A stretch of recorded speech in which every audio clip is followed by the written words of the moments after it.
and get this a little bit shorter. We got this budget summary last meeting. When I went through it, water treatment expenses was $468,328.61.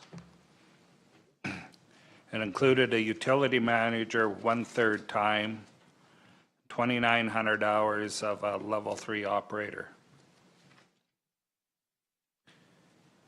It included reservoir maintenance, compressor service, chemicals, UV, generators, instrumentation, vehicle maintenance, gas. I don't know why that's on there, because the water treatment plant is just there. You don't have to go anywhere when you get there. Repairs, $35,000. Anyway, that worked out to $2.75 a cubic meter. That including the 48? No. So then on another sheet, oh yeah, it does. $81,000 for conveyance, $5,500 for rent.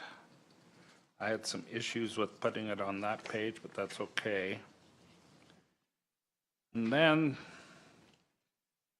we had another sheet of administration expenses of $389,000. And there was things in this page that actually were capital and things we should have been borrowing money for. But just pulling numbers out of there for some salary and some stationery and insurance and whatnot and reserves, putting $50,000 in reserves, $37,000 in insurance for the pipe and the buildings. I figured about a flat fee of $1.27, which makes for $4 a cubic meter on what the information little I had here. Meanwhile, the county's paying $5.44. Plus we have another contract, which is, yeah, we really overpaid. And the villages, if you use that same rationale of the $4,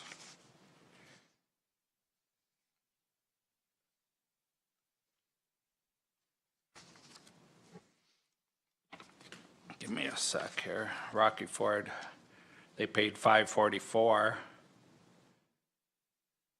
So if I take the $4, they should have only paid $152,000 instead of $206,000. So that left $54,000 to pay for their operations and maintenance contract.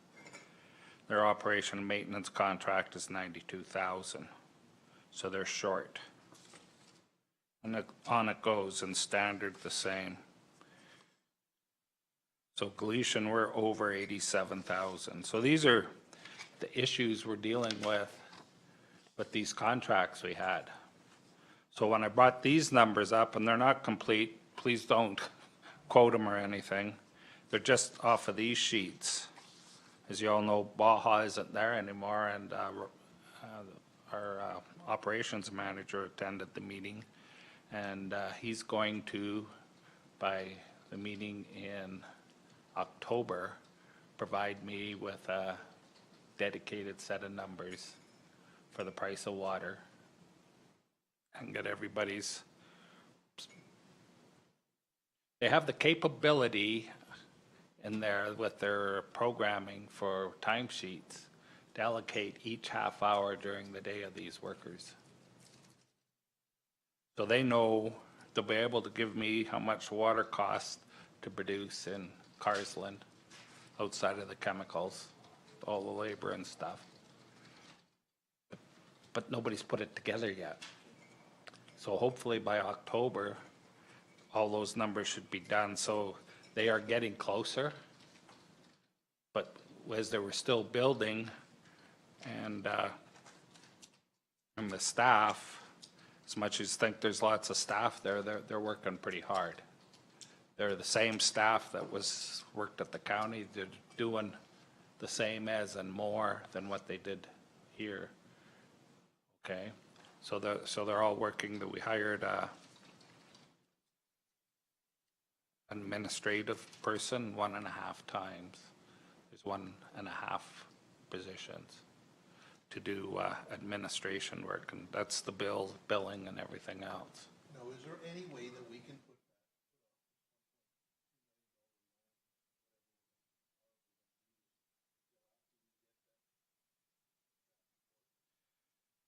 Quite a bit of it can be,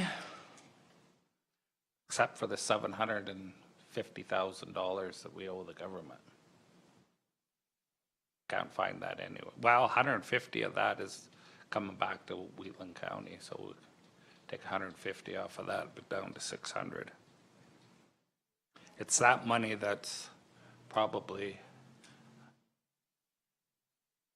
the most needed now.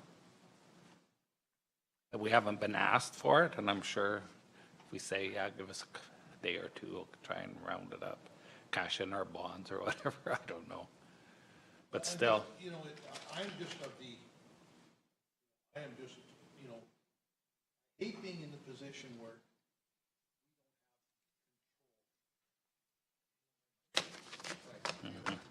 I hate being in the position that we don't have control because we are the main person. Like, no bank would give you just money just on, because we're in a weak position. In my opinion, we're in a weak position here because we've got 4 out of 5 or 2 out of 5 positions on the board, right? So I'm just really, I don't know how to change it. I know the money's got to be paid, and I know we're the only people that have the money.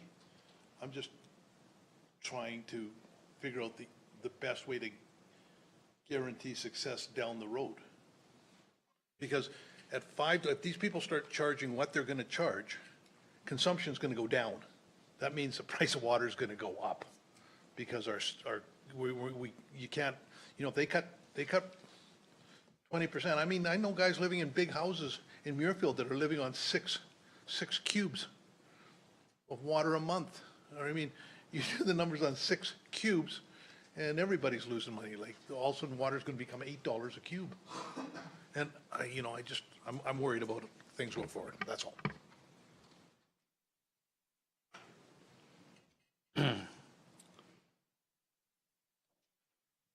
Glenn, I appreciate the digging that you're doing. Do you have any thoughts on what's going to happen with, like, those contradictions in the payments? Like, how that will that be rectified, do you think? Or, and I realize it's believe so. preliminary still. I believe so. The problem was them contracts, and I'm thinking there was other problems too, but I can't say. Our contract was a direct bill contract, where the other contracts were, oh, we'll just charge you more for the water and we'll pay for the rest, right? And that didn't work out. But, you know, we've been talking and asking since spring to get this numbers. But there was no numbers to get till we're just starting to build a case, right? So moving forward, I would expect we would get a credit there of some sort. We'll have to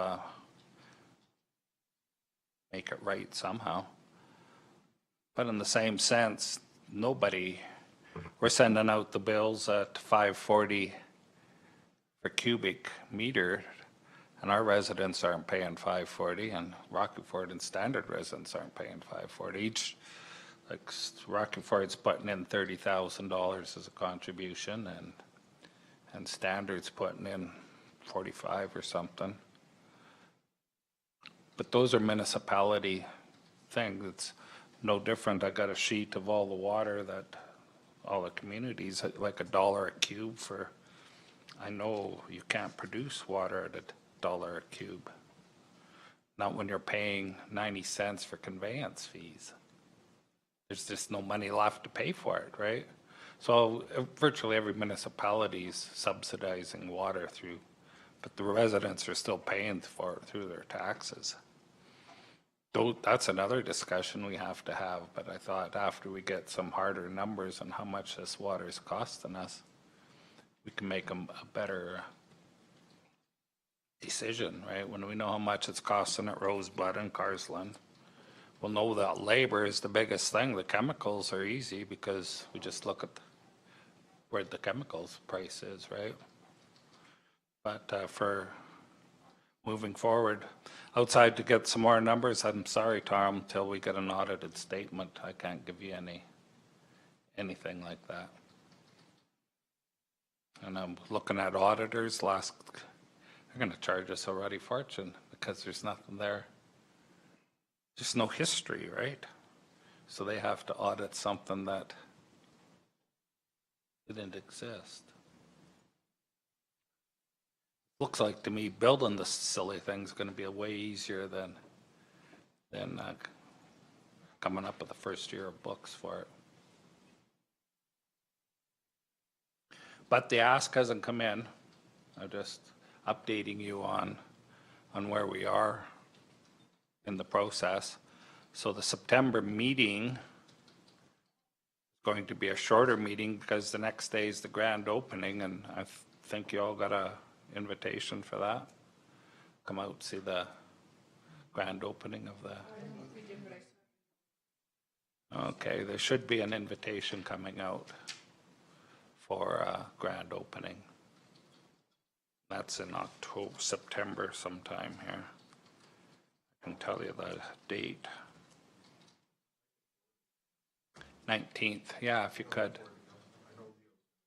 Yeah, 19th at 3 o'clock.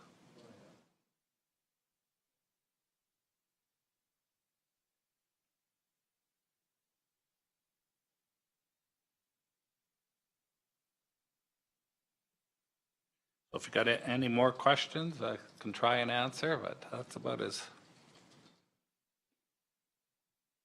And next meeting, hopefully they'll know more about when we have to pay this loan back.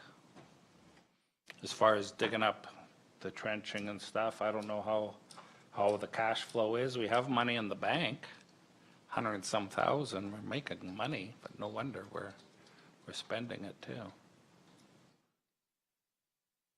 Okay, if there's nothing else, we got this organizational chart here. Do we want some staff in here, Ellen, to talk about this organizational? Or we got an appointment at 2? Will we have enough time? Yeah. But it was in camera. Okay. Okay, let's talk about this organizational chart then.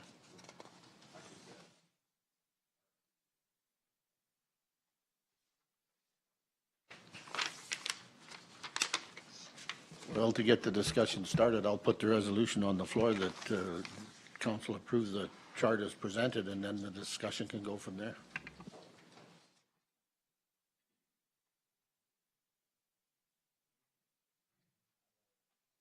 Any questions?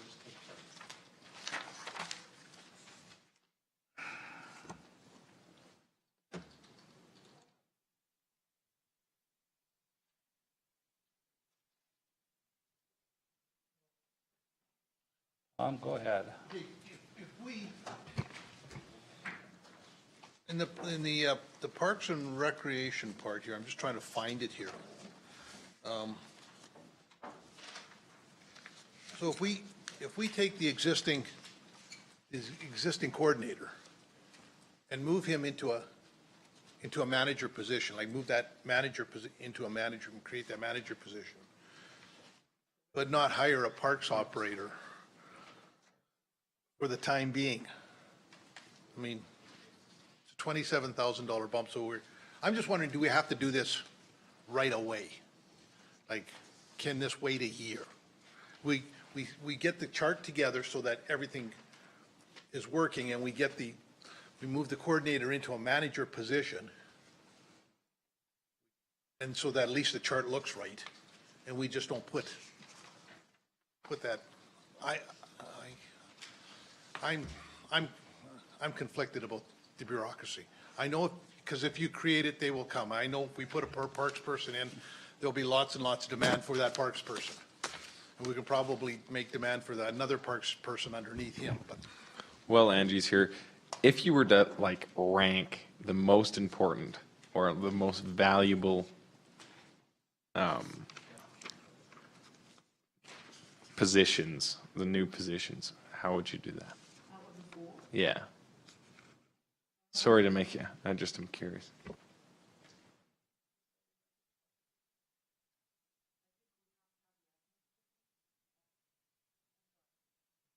That's really critical. Otherwise, I fear that we're going to fall down on the Cemeteries Act, and that can't happen. So I'd rank that first, for sure.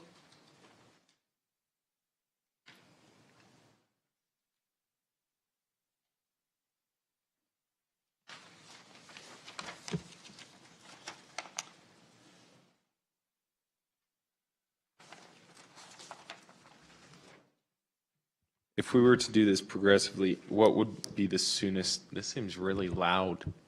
What would be the latest you would need a parks operator?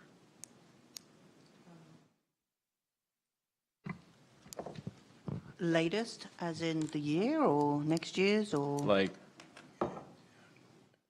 If, it becomes a huge problem. I mean, if you don't want to hire the parks operator in 2019, then don't hire the parks operator in 2019. Is that what you're looking for or not? I think they're I looking totally for a un- prioritization, maybe. I would, Just a question to the question before you get Angie in a pot. Are you saying that you want to stagger or you're opposed to it altogether? Are we going to have a Parks and Recreation, or are we not going to have it? And if we have it, you want it staggered so that every year we add something else to it? So what you add to it this year, I think, first of all, you have to decide whether you want a Parks and Recreation Department or not. yeah. And is that a decision that you feel comfortable for the seven of you making that decision without public consultation? I would suggest not to do that. I would suggest if you are on the fence because of concerns, then we take it out to the public. And we say, this is what a Parks and Recreation Department does, this is what these staff do. How do you feel about that? Either yes, no, and get into the nitty-gritty of it. It's a big conversation, but perhaps that's the wisest move you need to make.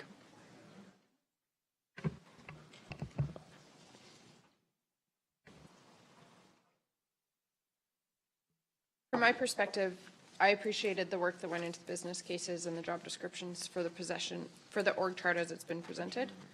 And I actually support it the way it's presented. Part of my rationale for supporting it the way it's presented is we talk about like how glacially slow we work. And my concern with postponing that position is it's just going to slow down the efforts in that department.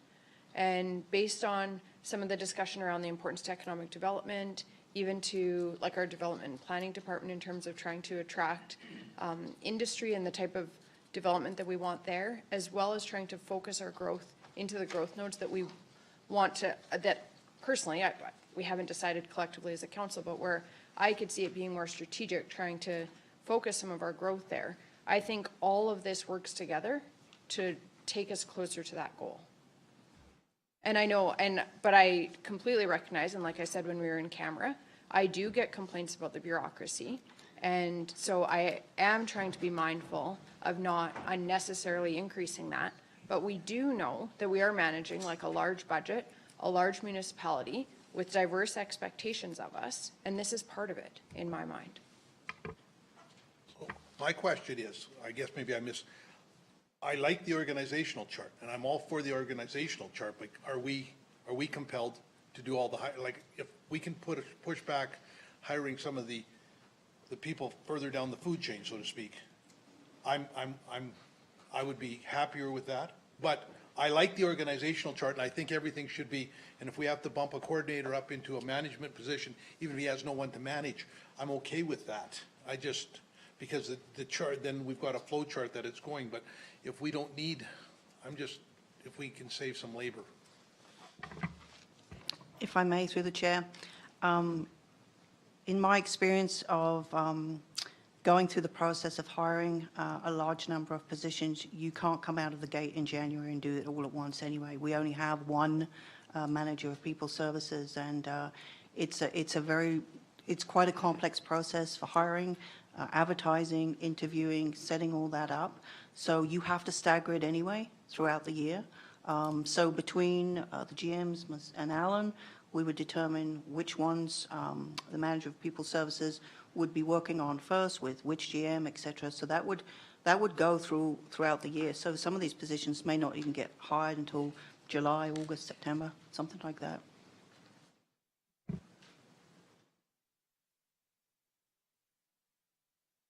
Any other comments, thoughts?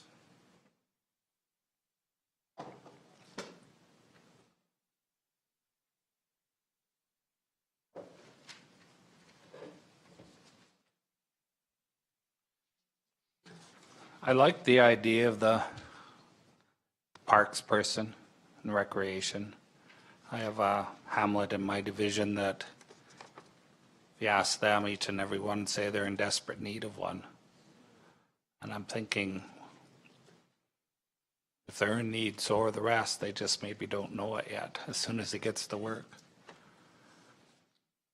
I'm thinking there'll be a job, like Tom says, put it there and they'll work for sure. But if there's not any other comments or thoughts, I'm going to call for the vote.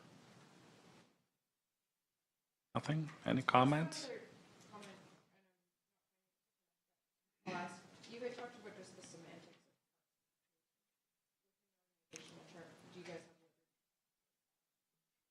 You had talked about possibly a different name, and I know it's semantics, but just for me, explaining to the public, Parks and Rec can be misleading, I think, because people think, well, we don't have a lot of recreation facilities or whatnot that we're managing. So you had talked about using, was it public spaces and public lands and spaces or something? Through the chair, I named it public lands and spaces because it's Wheatland County-owned lands. That's what I came up with. In my research, there are other titles around that in a little bit in Alberta, but very much so in Ontario and BC. So that's where it came from, particularly in the rural areas which do struggle with the parks and recreation terminology. I wouldn't mind a little bit more fleshing, particularly trying to fit cemeteries into Parks and Rec is hard. Like, that doesn't seem like a good fit to me. So is the title the concern for you, or what they'd be working on? Just the title, and I Just the realize it's title? semantics. Yep. But some people aren't going to ask, they're just going to look and roll their eyes at Parks Yep. and Recreation. Absolutely. Whereas if Yep. it's a different name that's more encompassing of what they're actually doing. Yep. Okay, I don't think that'd have a bearing on the vote for, okay, any other questions? All in favor? Opposed? Is carried. Thanks for the work. Oh, got anything on the computer for this?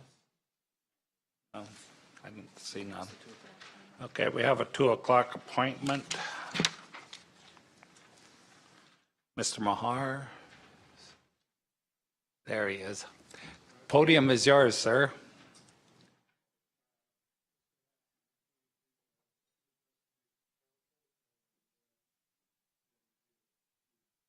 I can't hear you, Bill. You have to use the put. Okay. Could you turn the mic on, please? We're live.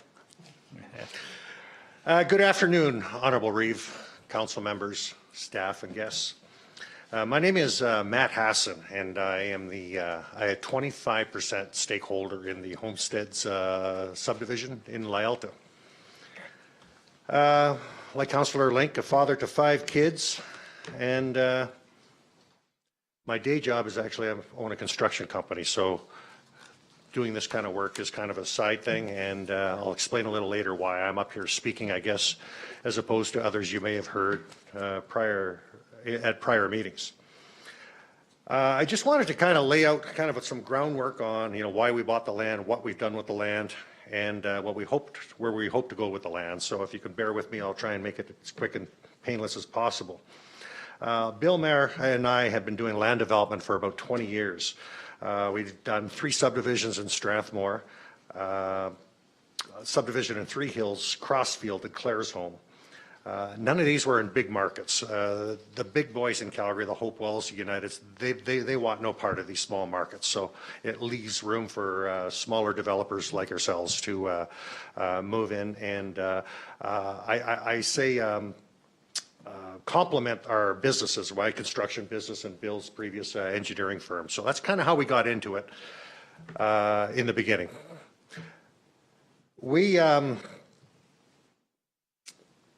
Bill and my brother-in-law were the original developers in the town of Langdon back in 1995. And I remember when my brother-in-law said they bought land in Langdon. I drove out to Langdon. I was living in Canmore at the time, and I couldn't understand why they bought the land in Langdon. It was just, there was nothing, man. I thought it was the dumbest thing ever. And I think we're all familiar with Langdon now. What a community it spawned. I moved to an acreage nearby. My kids went to school in Langdon. It was a great little community that they built. So obviously my first inclination of him buying the land was obviously wrong. I know in the Muirfield development in Lyalta came out for tender, and as a contractor, I'm thinking like, why are they building out there? It was just, I didn't think it would ever happen, and no disrespect to Jimmy or Hassan or anybody, but it happened, and it's a great little community, and it's got its hair. It's we all know about the sewage issue, so. But it's another great community that was spawned by a visionary and someone having a great idea. So when the Homesteads lands came up there, Bill and I discussed it there. I thought, well, what a great opportunity to kind of leapfrog off of what Jimmy and Hassan started and build a community such as Langdon. Was my thought. We found a great landowner in Ray Mones. We established a great relationship with Jimmy and Hassan. Throughout the years, even I think the county or whoever did a growth management or growth study there, and even picked Lyalta as a future growth node kind of thing. So it had all the positive makings. Another paved road came into town, so we were pretty excited about it. What have we achieved to date? Well, we've paid for some land outright. We have 4 payments on another quarter section. We've done transportation studies, environmental studies, area structure plans. When Jimmy was bringing a gas line down to Lyalta, we had the foresight to pay $300,000 and have them upsized up gas lines in anticipation of our subdivision going through. So we weren't just these speculators out there, so to speak. We probably put in $1 million worth of engineering on this. I call it our sewage solution, and I think it's not a misnomer. We do have a sewage solution, although a very expensive sewage solution. So that's probably why it hasn't gotten the ground. And then meeting with Mike last week, I know there's a little hair on that and easements and stuff like that. But if the economy was in a different state, I think they're all things that could be worked out. The setbacks, well, let's talk about setbacks since we got involved in this land, and I think this is my longest paragraph. We all know that in 2008 and 2009, the mortgage-backed securities that failed in New York created a financial meltdown everywhere, so we had that to go through. In 2011, we had a slight recovery, but since 2014, really our economy has been in a bit of a tailspin. This has had a huge effect on all developers, not just ourselves out there, in creating funding from both banks and private lenders. In 2010, I lost my sister, another 25% stakeholder. She had a short illness and passed away, so we're dealing with an estate. In 2013, Bill's partner, Brian, passed away. It's almost like the project was cursed, but we're dealing with 2 estates since 2013. In 2015 and 16, the economy again plummets some more. Let's talk 2015 in the election, both provincially and federally, and I'm not here to tell you who you should vote for and do any promoting in any way, shape, or form, but the truth of it all is that Alberta has lost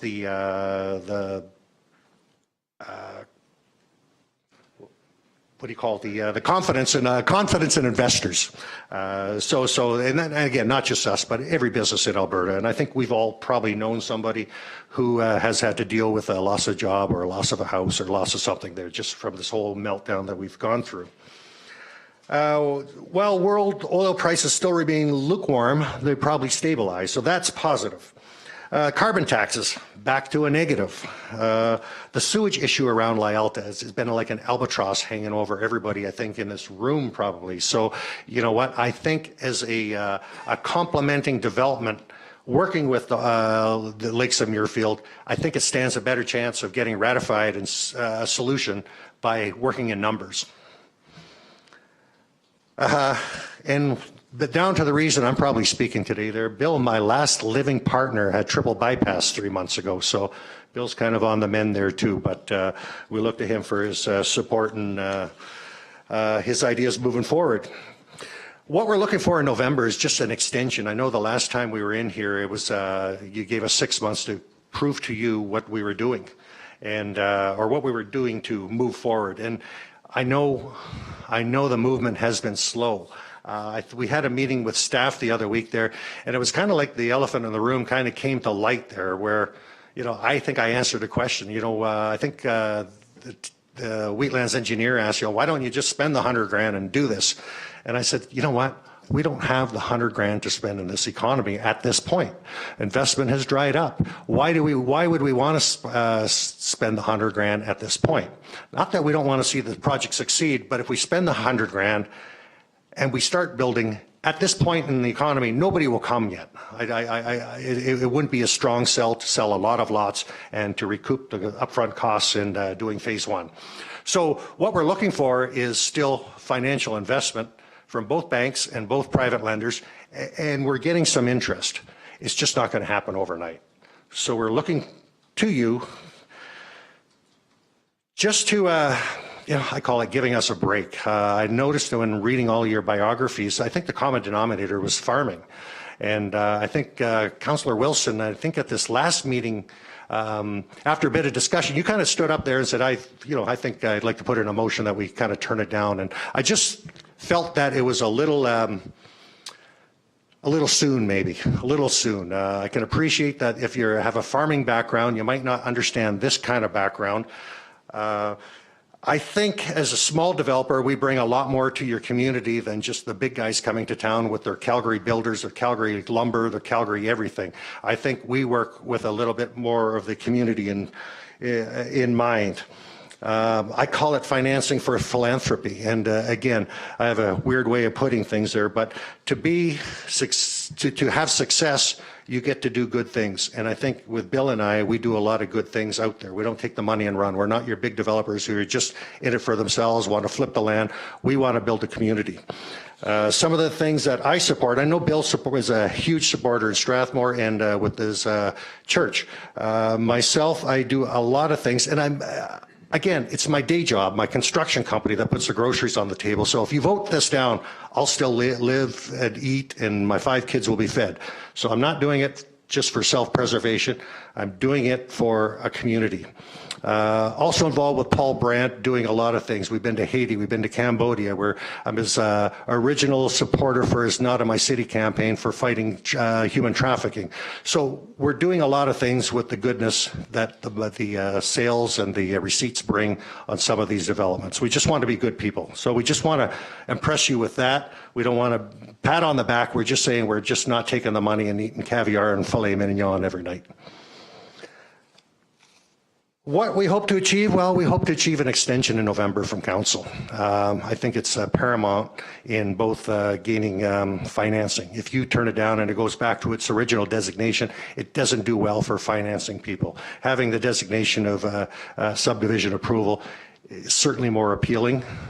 and in the personal discussions that Neil and I have had with these investors, that's what they want. They want a project that's ready to go. And when we say ready to go, I think, although Colton here may have a different opinion on certain things there, that we are almost ready to go. We just need to put that final foot forward to see that end in sight on paying that extra down cash to get the certain stormwater studies and all these other things done. But I think we have moved forward since the last council meeting on the 29 points that council had put before us.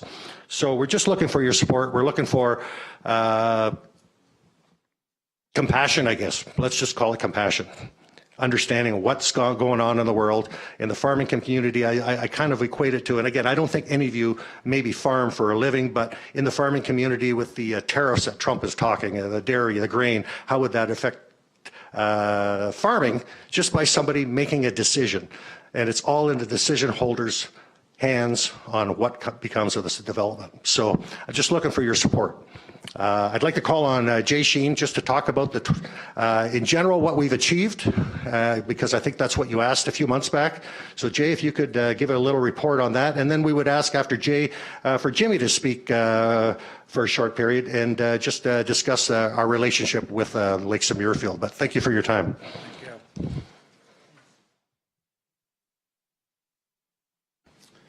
Good afternoon, Reeve and Council. My name is Jay Sheen, and I am with Lee Maher Engineering. We're the engineers for the homesteads at Lyalta Development. Developers asked me to give a brief update, just kind of where things are at from an engineering perspective in relation to the 29 conditions of approval that are on this project. As Matt mentioned, we did meet with staff a couple of weeks ago and briefly ran through them. We provided staff with a list of where each item was at in the stage of completion. I believe that was presented to council. I'm not, yep, okay. So council, hopefully you all have a copy of that. One thing I wanted to address real quick with the conditions is that with this development, the securities that are required for this, what the developer asked for was that they would finish construction first and then ask for the map to be signed, which in effect completes all the conditions of approval. So in the process of this, there's certain things that can be completed along the way, but they can't be fully completed until construction is done, county signs off on the map, and it gets registered and lots are created. So in this process of the conditions, some items are completed, but they can't actually be checked off until that final stage of the map is signed. So some of the things that have been completed to date, the map is done with all the rights of ways and easements that are required as some of these conditions state. The engineering drawings, which are a large part of the conditions, as well as the development agreement. Engineering drawings are about 90% complete at this point. We will be coming into the county with a submittal of the engineering drawings within the next few weeks.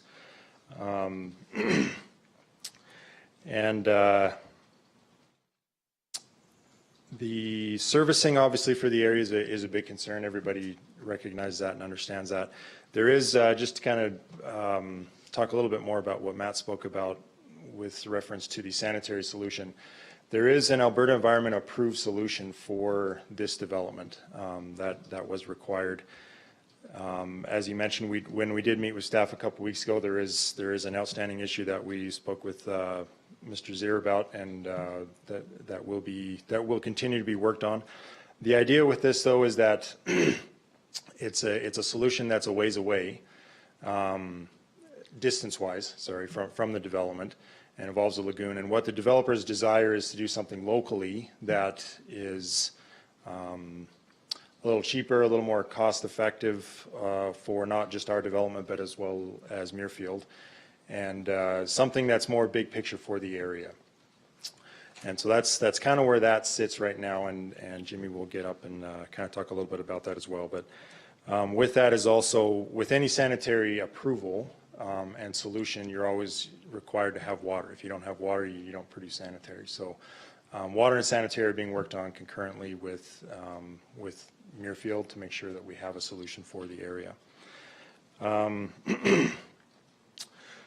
So from an engineering standpoint anyways, as far as the conditions go, like I mentioned, the drawings will be submitted here shortly to the county, and that process can begin. So with that, I'll turn the time over to Jimmy. Thank you.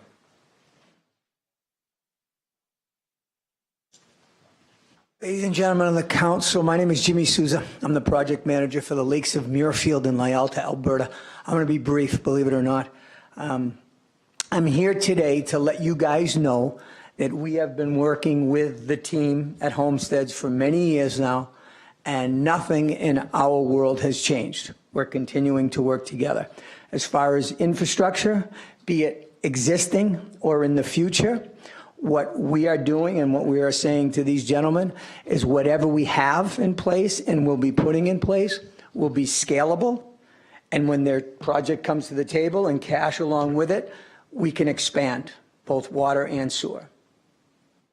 Okay? So we're working together as a team. I know what surprised you the most. Say something, because that was way too quick. Reeve Council, my name is Bill Maher, and I represent Westgate Lands in the development. I appreciate everything that has been said on our behalf, and I just want to tell council that our intention is what Matt said. We want to see a beautiful community in Lyalta, and it's been a struggle with financing, and that's all. We have there's a number of issues that Jay was talking about that have been completed on those 29 items as far as we can take them. Because of the approval from MGB, we cannot complete those items until construction is done. And that's when security goes up for the on-site. And so a development agreement, mistakenly, I assumed that I would get a development agreement like other places. And that gives me the standards that we build to and all of the things that we have. But things are well underway. Staff now, we've had the meeting. We know what we got to do. And we're looking for council support to create this community. We've met with the community association more than once, and they're excited and have been, and we will work with them not to create a new community, but expand the existing community. And that was our commitment to them. We want one community in Lyalta. So thank you. If there's any questions of the team, we'd appreciate questions, or we're done. Thank you. Thank you. Are there any questions? Tom? You're requesting an extension, and I'm just mulling around in my mind, like, the extension, what is this sort of an ongoing thing? Because I look at the state of the economy, and it ain't gonna happen for a little while. I could be wrong. I was wrong once. I think I was anyhow. Anyway, and I'm just trying to figure out, like, what is the time? Like what if we say, okay, in November, what are you gonna be coming to us with for an extension? It's all economics to us, and we have people looking at the financing right now. They're getting more and more, looking at Alberta again. The last 3 years, they're treating Alberta like a third world country. And so times are changing with oil prices stabilizing, and we're starting to sell lots in different places outside of the city. The city is moving all right, and usually we're 6 months to a year behind that outside. I can only say that in past subdivisions, when we ask for an extension, 1 year is the first extension, typically.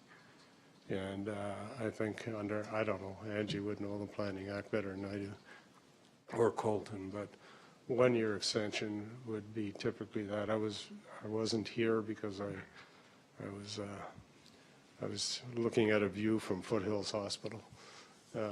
So I would have asked for the 1 year to begin with.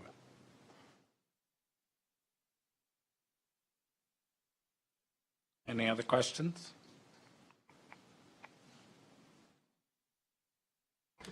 Just a quick one, if you'd have been here and asked for a 1-year extension, when that 1-year extension was up, would you still be looking for more extension? Hopefully not, Ben, but I can't answer that. It's an economic decision, but our intention is to go as soon as we have financing. Not a question, but I do know Lakes of Muirfield is selling quite a few lots recently.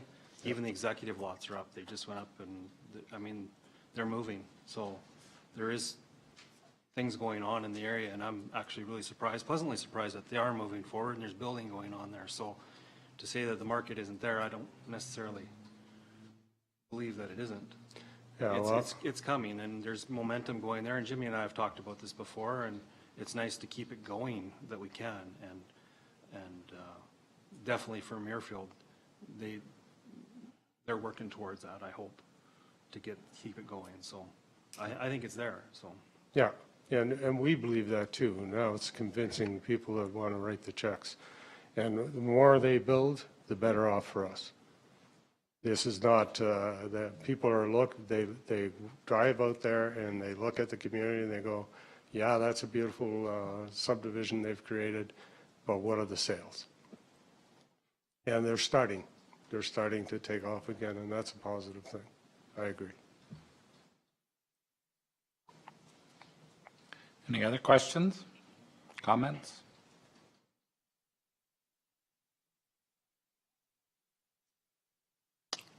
Well, thanks for coming in, Bill. Thank you.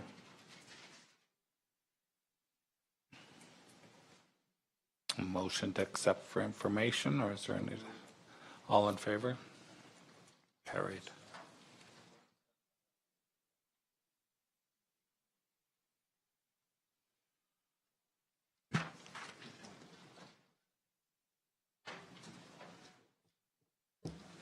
We have a 3 o'clock appointment. What are we going to do till then? Mr. Chairman, I did hand out a letter received. Oh, let me If have you a want to take a chance. read on that, if you want to take a 10-minute break or something like that to Okay. read it. 10-minute break, read your letters. I've got a feeling what it, late addition to the agenda, we got a letter here from the village of Rocky Ford. I think we've all had a chance to read it. Say, Jason and Amber are doing a great job, the rest of you guys suck. Thoughts? I don't disagree with the letter.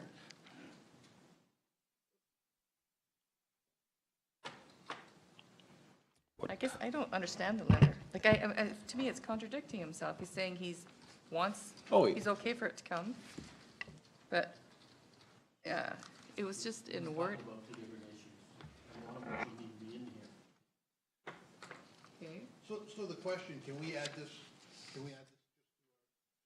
letter we're sending to the fire commissioner? Because he's not going to sign the other one evidently. Requested for signature, requested first. So can we sign this, just attach this? Public information.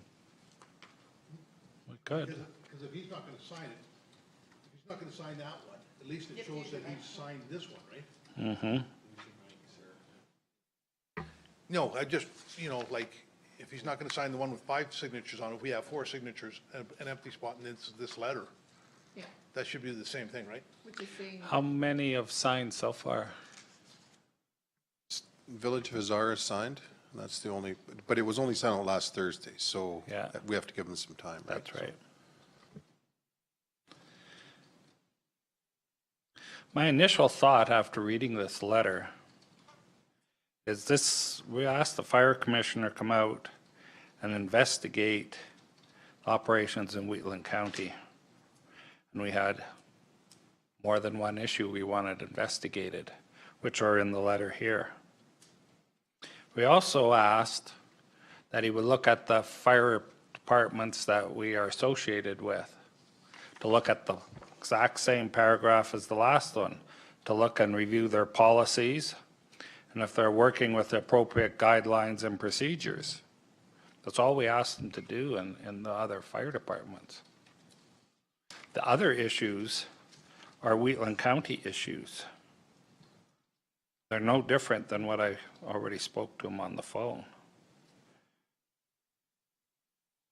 I propose that we send the mayor or the village of Rocky Ford a letter stating just that. We'll write it up in a nice letter. I don't know what else to say. And if they don't agree, yeah, we'll stuff it in. We could stuff it in with the other letters.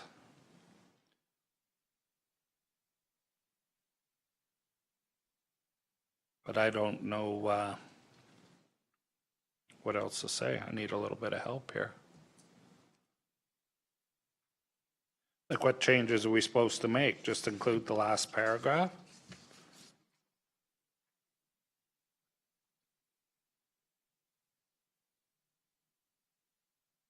Thoughts?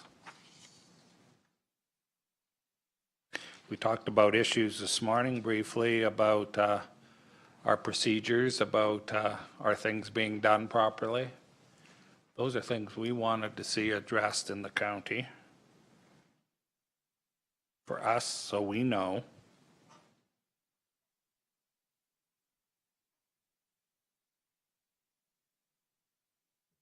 If I may, Glenn. Since I chaired the meeting, the first one that was here, it says, because they were here and they had questions and stuff, and we were in camera, we were all learning it as a new council. There was no time at that date to bring them in and discuss them on something that we weren't very educated on, and I didn't feel comfortable in doing that. It was requested that they put, after that date, that they put all their questions in writing, which they did, and they were answered. Maybe not to their satisfaction, but they were answered. So I don't really understand. It's going back to they weren't part of it, but they did ask their some questions as a group. So we did what we had to, in my opinion at the time, was the proper procedure for what we were dealing with. And even you said it, this is our forum to have these meetings, this is council, council's public, this is what we do. And we've done everything out in the open and public. Other than that first meeting, which was in camera, because there was a lot of things that, and I felt that my fellow councilors at the time and myself were just learning.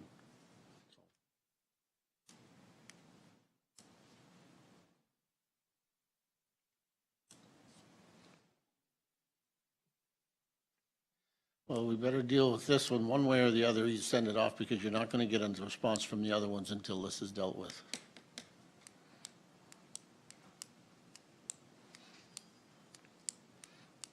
So is it just the wording he wants changed? I don't know what he wants to change, but I think he wants the scope change too, if you read the last paragraph.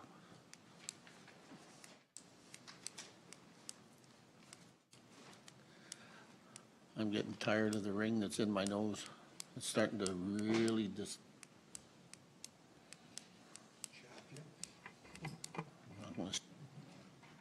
Do we have to have their approval to bring the commissioner out? They're working for us, working with us.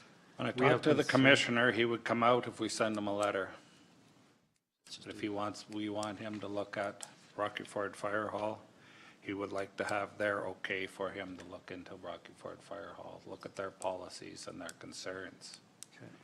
But he says he wants them to come out and look. Yeah, that's what he I would says. simply like to ask them to come out. Yeah. So it must be just in the wording of our letter that he's. Well, he doesn't like the second paragraph, as he says, after first reading of the new proposed fire bylaw, Wheatland County has encountered resistance from the fire protection associations and villages. He said, this is not true.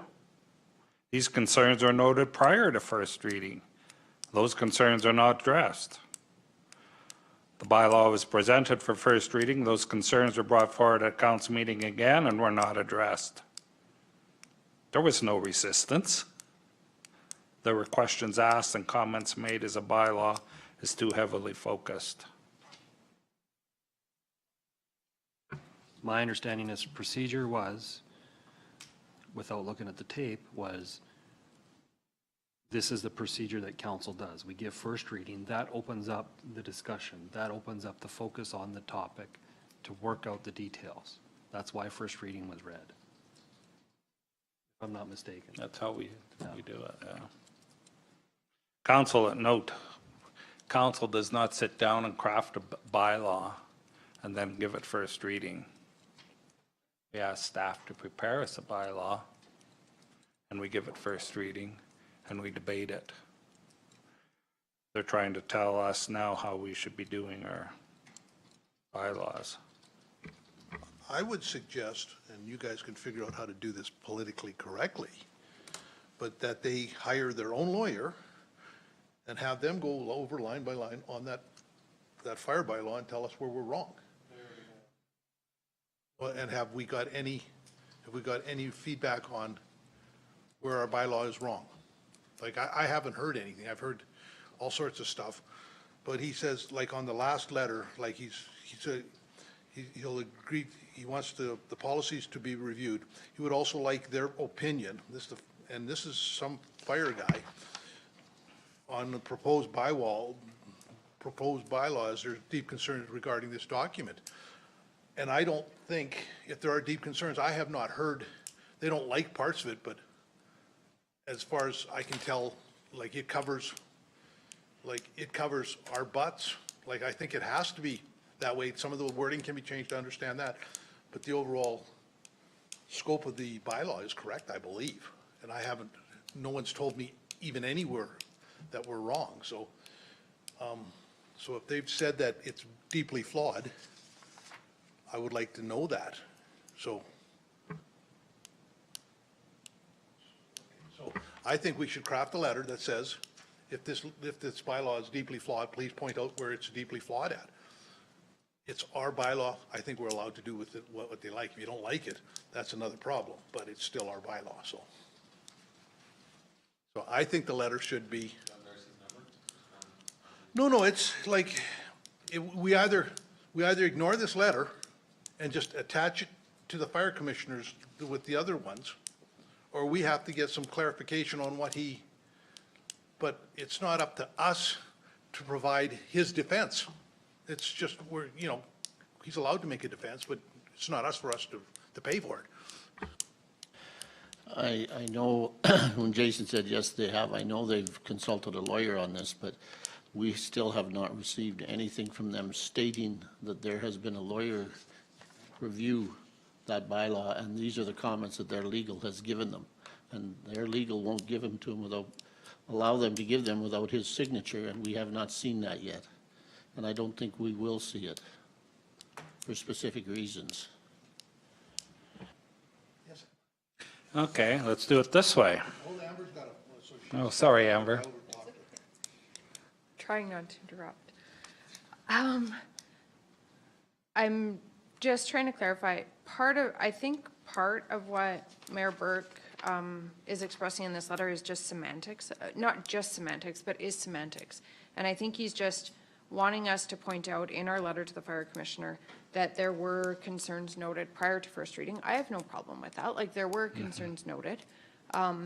And I think he just is concerned with the word resistance, which I have no problem. Like, if we can write it a little bit more neutrally, if you will, and just say that, like, take that after first, like, it doesn't change anything. And I don't necessarily think that he's asking for a change in scope, other than the fact that he's saying if we want them to address that correspondence that went back and forth between our director of emergency services coordinator and the fire chiefs, that he wants that separate from this, and I'm not sure why, but we could, like, that's already, I don't know. I guess what I'm saying is I don't mind changing some of the semantics of the letter on behalf of council if it better represents the situation, I guess, and maybe that's what he's looking for. So you're saying instead of resistance, it would be encountered concerns? Right. Yeah, okay. And I'm not sure why that's critical for this, but it's important, apparently. Or we could provide a separate letter in our envelope And it would be just the back page of this letter that we would ask the fire commissioner, send someone to review the policies, appropriate guidelines. The last paragraph as stated for our association fire departments. And that's all we're asking them to do in those fire departments is that. That's on the back page. Does that make sense? The other issues are Wheatland County issues. And we're asking them to sign off on Wheatland County issues. I guess they're taking objection to that. But their issue said, at their last, they would be happy to, and if we would include, just do the back page and say these, does that make sense? And we're asking, doing exactly what he asked for.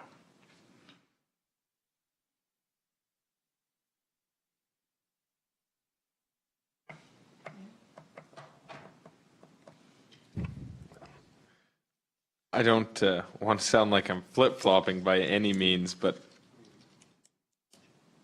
I would be doing that myself. Like, if I were in his shoes, I would be asking them to do that myself. Like, I don't think it's our job. I understand where Darcy's coming from, I suppose, but I mean, he can make that ask.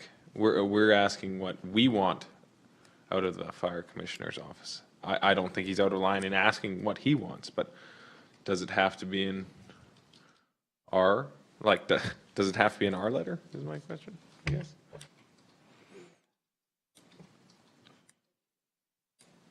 Yeah, no, I know that, but if he wants that, like this, why is he just asked to? I understand what you're saying. But in the same sense, when we're trying to put a bylaw together, and if we're doing it right, we want to make sure everybody's, because we have an interest in these fire associations too. So I don't mind putting it together and having them all sign off on the page. Then it shows that we're unified in a way, right? It'd be one thing we're unified in anyway. But maybe that would be more appropriate because we're asking them to sign off on issues that we have in the county here too. And they might be thinking that we're going to ask them to do the same thing in all the departments. No, that wasn't our intent. We just want to have an assessment done of all the fire departments. I don't know. Ben? Through the chair, the letter that we sent to the fire commissioner's office says that. The first paragraph said, thank you for response regarding the request for assistance with Wheatland County and its provision of fire service in its municipal boundaries, is enclosed as a specific request for assistance from the office. And then he says that the recent fire reading of the proposed fire bylaw, Wheatland County encountered resistance. So we're asking for assistance to come down and check it out. I don't see anything wrong with what we sent up there. If we're going to get picky about every little word and that somebody's feelings got hurt because we said this word and not that word.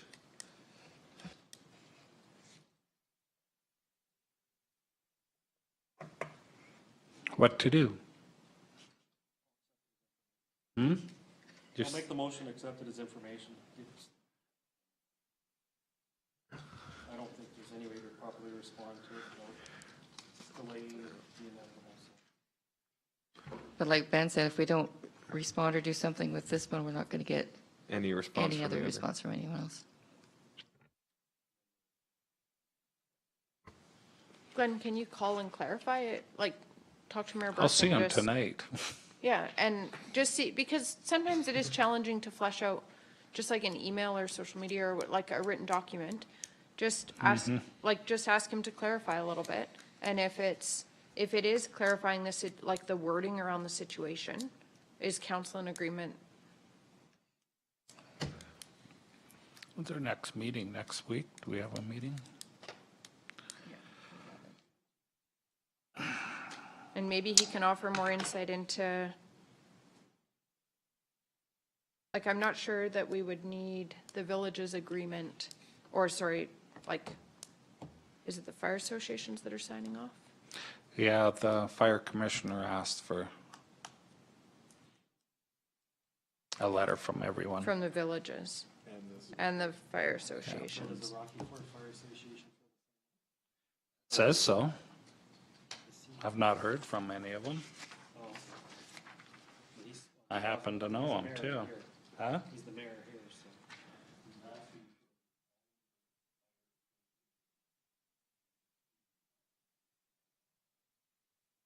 Is neither the village of Rocky Ford nor the Rocky Ford Rural Fire Association. I would have some conversation and just see what, like, it looks like to me, the challenges with the letter that was sent as written currently is the wording around resistance and when the concerns happened.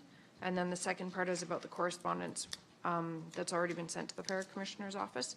And I'm not sure, maybe administration can speak to that, but I wouldn't think, because that's more, we're asking for a review of our actions.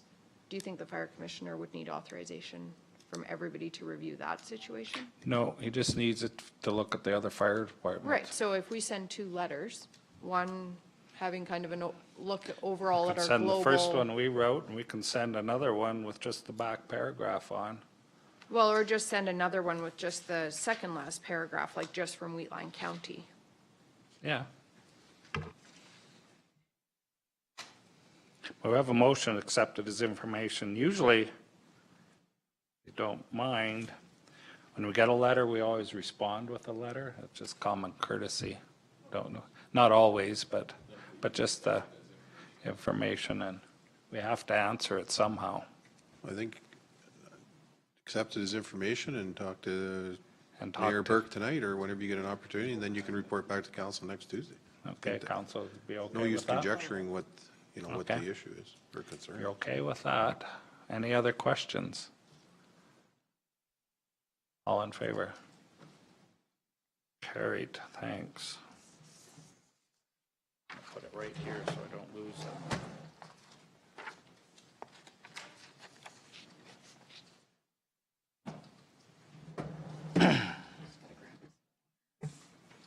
We have a 3 o'clock and then we have a supper meeting with Strathmore.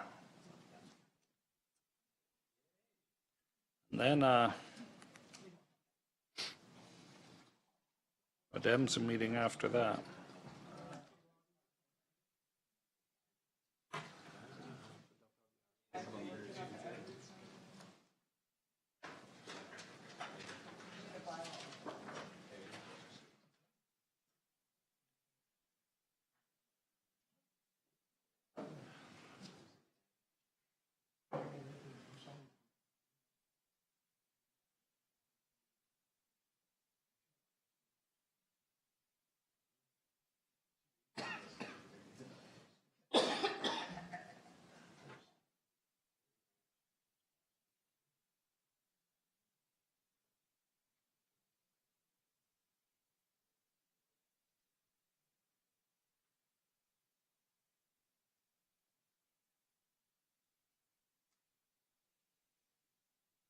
Hi.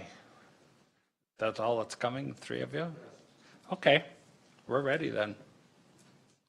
So we asked you to use the mic when you're speaking, the podium there. And I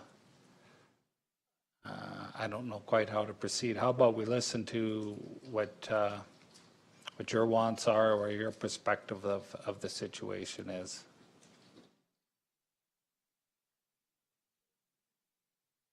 Okay. Yeah, well, I'm hard of hearing. I have to use the mic, please. Yeah. Yeah. Didn't get a copy. Haven't seen that yet. Not yet.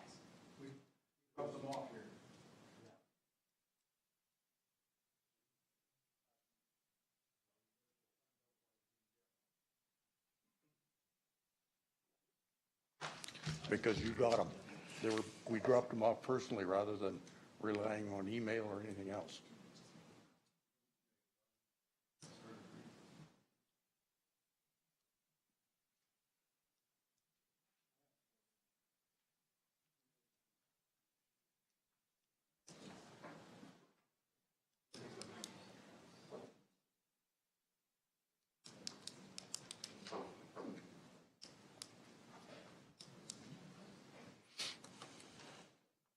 Thank you.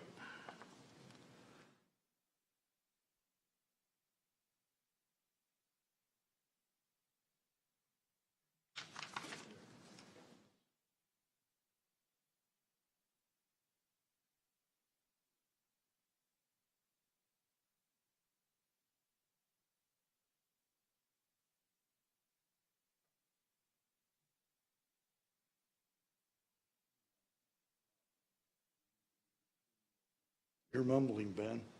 You're mumbling. Oh, I just said this isn't the.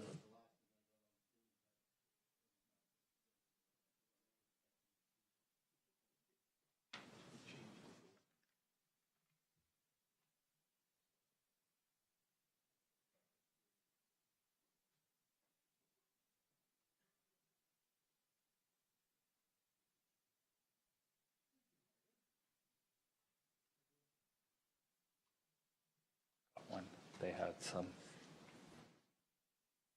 You want your copies back?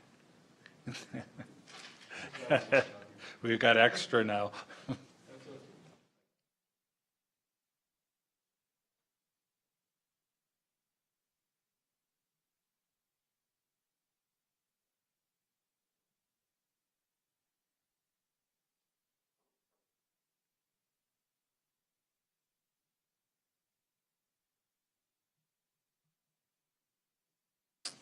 Okay, thanks for coming.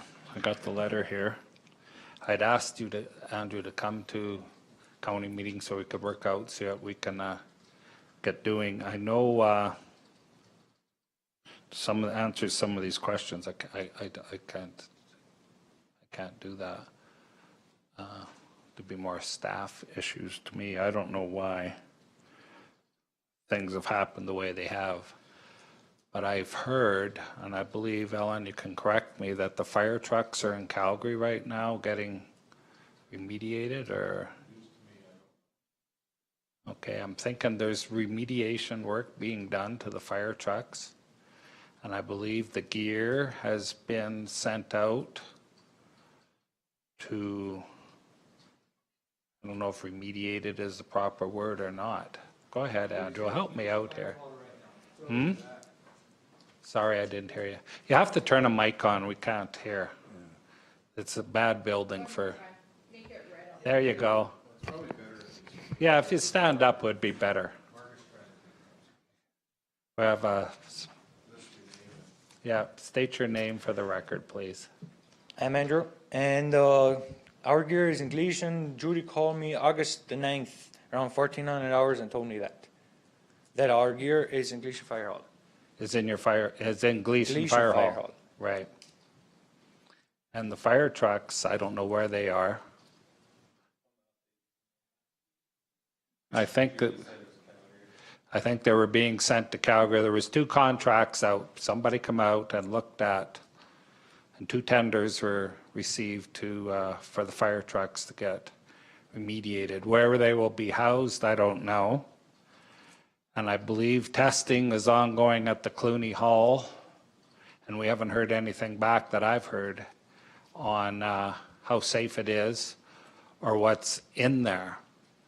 Now, I know the samples were taken a while back. I can't tell you when. I haven't heard anything, so I'm thinking it's maybe not as bad as we thought it was. I'm not sure, though. You would think if it was bad, somebody'd be out here, but I can't answer that.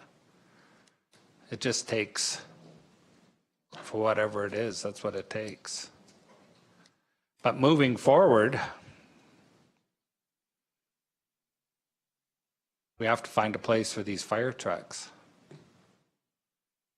And I know, talking to Andrew, if they're at Gleason, it's too far for you and some of your fire brigade to make it out to Gleason, because it's quite a drive to get there for every fire call.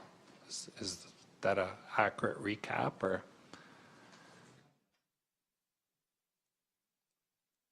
Well, it's over 14 miles from our place to the fire hall. And by the time we get there, Gleason is already responding, like if we work with Gleason now. So basically, when we show up, we still haven't got any vehicles to respond with. So what I would suggest, because either way I see it, the county has to spend money both ways, either in Gleason or in Clooney. And I'm pretty sure it'll cost not as much to fix up Clooney Fire Hall than build an addition at Gleason Fire Hall or somewhere else to house those trucks. I know both halls are showing their years. And we have built new fire halls in the county. And that's another consideration, is build one, a bigger one in between the two places. Yes, that's what Judy told me, that you guys are looking for a place to build a hall. It said it'll approximately take 2 years. So then it told her, why can't then we fix up Clooney Fire Hall until that hall is standing? Because it's going to be halfway point then for us, both fire departments actually. Okay. So do you want me to read what I got on my email? Yeah. It says, the question was, has testing been done in Clooney? And testing for the mold has been completed. The results should be back in a few weeks, and their asbestos has been suspected. So an inventory of that's been ordered to be completed ASAP. They've organized building, plumbing, electrical, and gas inspectors to look at the building so we understand what needs to happen in order to occupy the hall. The inspection will happen on September 7th. The trucks are starting to be remediated with a tender in Calgary right now. And after the remediation, the trucks will go for their pump testing, as no record can be found of the last time they were tested. That's all there is for the Clooney.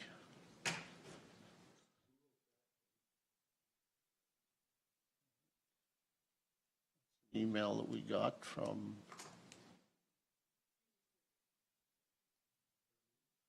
I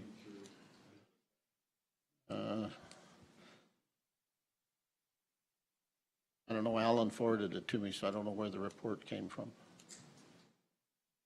From Judy. And it was regarding questions on the Hazar Hall and the Clooney Hall.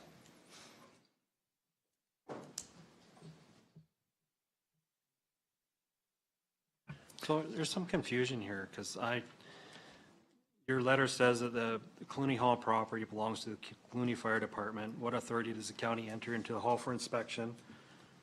And says that despite ownership and whatnot. But we have a letter that we have received October 19, 2017, saying that basically the gist of it was effective as of 001 hours, November 1, 2017, we will no longer be responsible for the fire protection or rescue in Clooney and Rural District.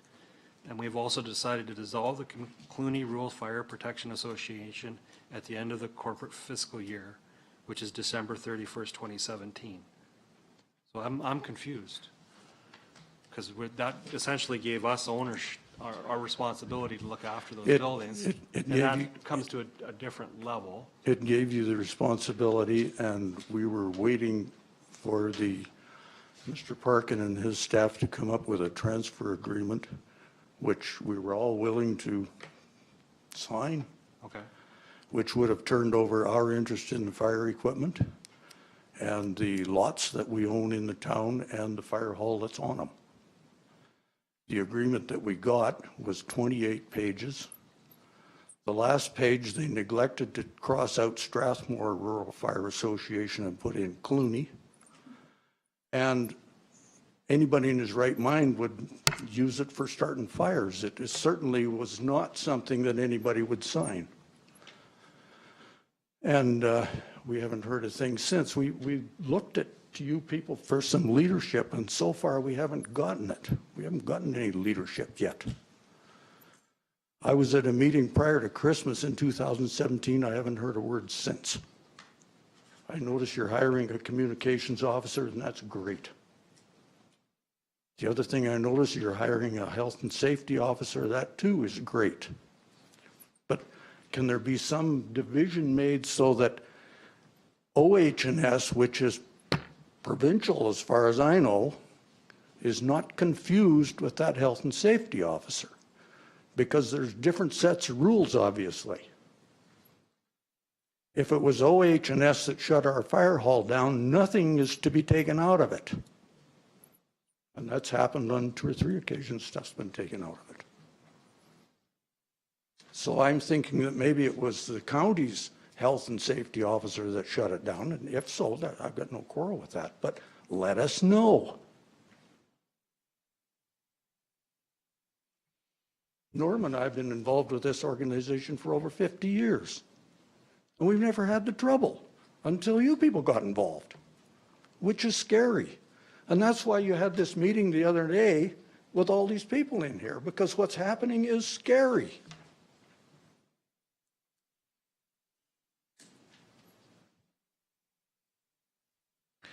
Correct me if I'm wrong, but it was our health and safety officer that had an audit of the fire hall. And they said it was unhealthy, to be blunt, and closed it down. It was our health and safety officer. In regards to, I guess, OH&S, I know there's 2 different things, but there were occupational health and safety guidelines. That's why they shut them down, because of mold issues, basically.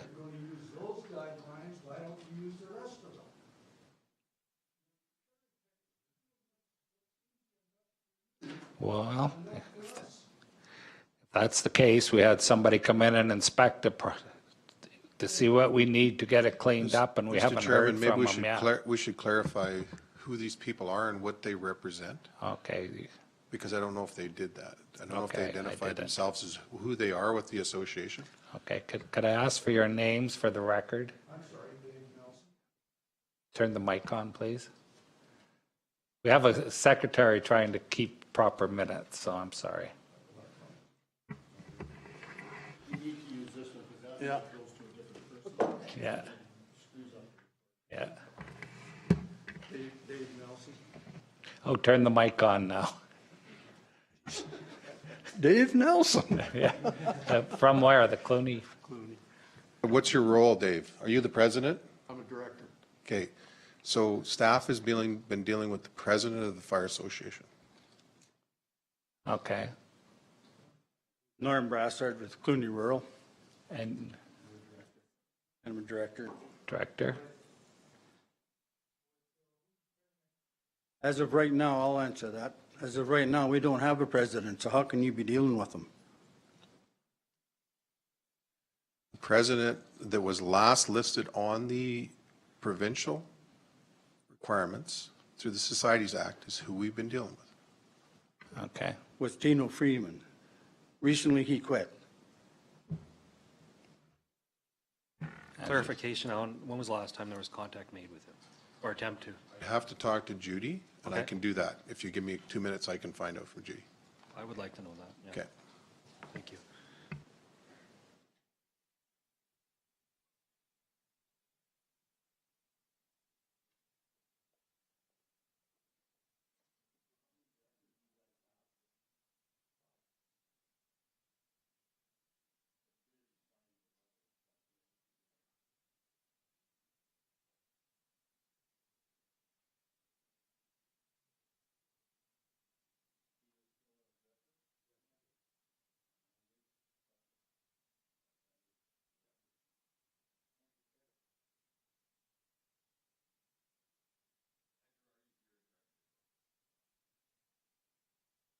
So the letter that we have from the Clooney Fire Association, the president hasn't signed it. We have secretary, treasurer, director, well, Vernon Mills, secretary, treasurer, Andrew, director, you signed it. Norman Brassard, director, signed it. Peter Heiser, director, signed it, and David Nelson signed it. We have 5 signatures, but there is not one from a president. There isn't a president's signature on that.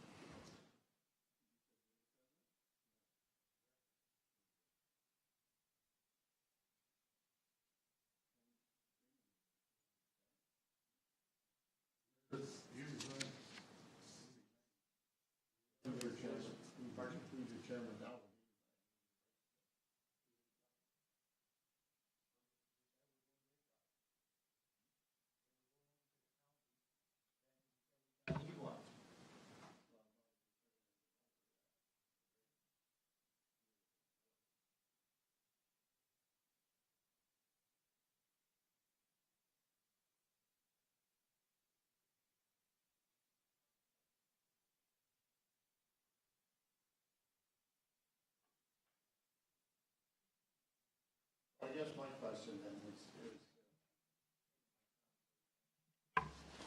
okay, I'm just going over your letter. So your concern is the fire hall in Clooney that we're looking at now, and we're doing remediation work on equipment right now, and there's an inspection, coming down to the hall on the 7th with the health and, as I read off on here, the health and fire and all of them are coming down to the hall to go through the hall to make sure that that's, but you still turn the hall over to us, right? No. Hasn't been done. That's why I'm here. You've turned over the authority of the Rural Fire Protection Association, but not the buildings. Operation and administration of the fire brigade.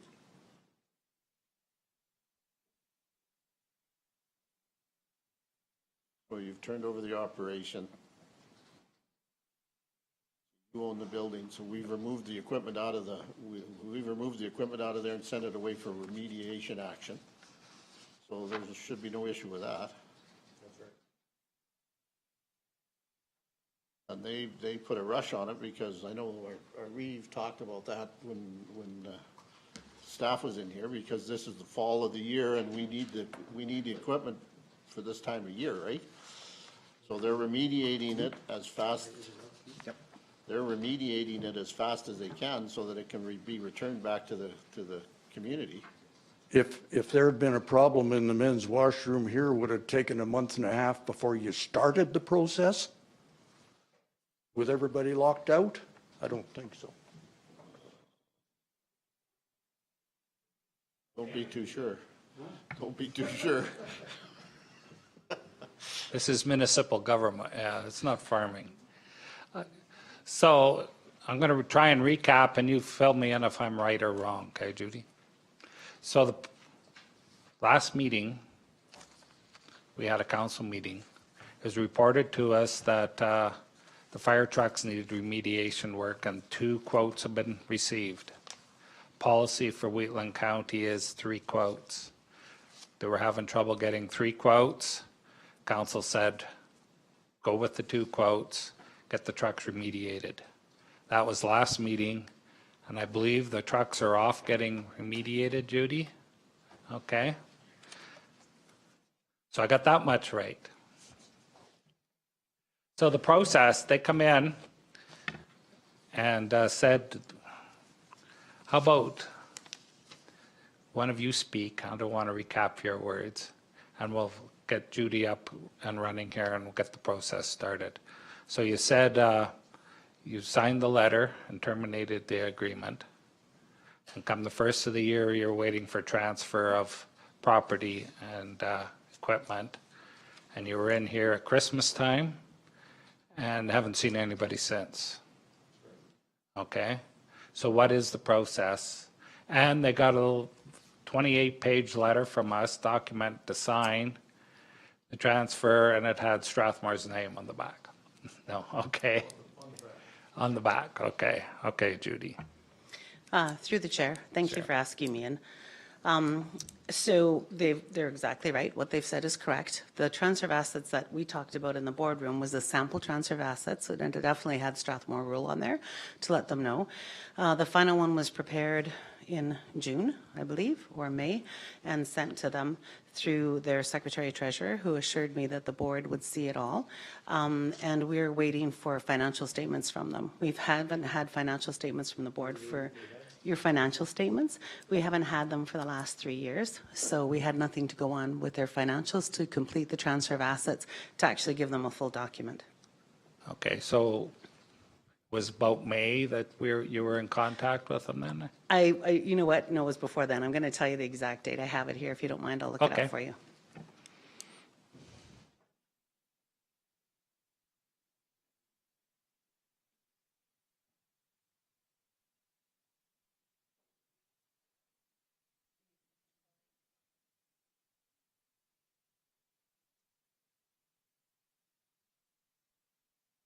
So the one with the Strathmore name on was the one we used with Strathmore, and it was provided as a sample of what we went through with Strathmore.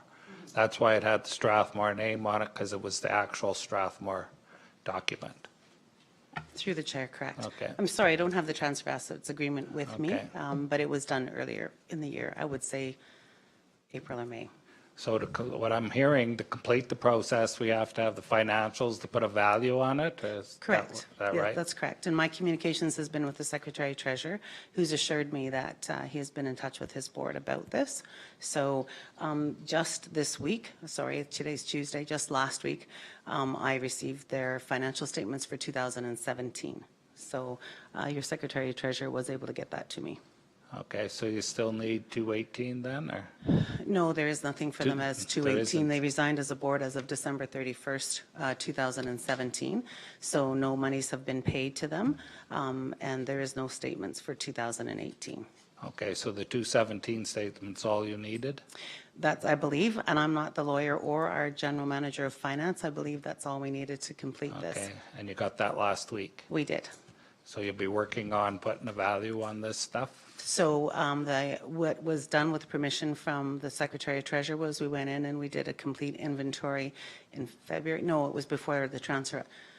I'd have to look at my file, but I believe it was in November last year of everything in the fire hall, so that we'd have an inventory of assets. No, I'm lying to you.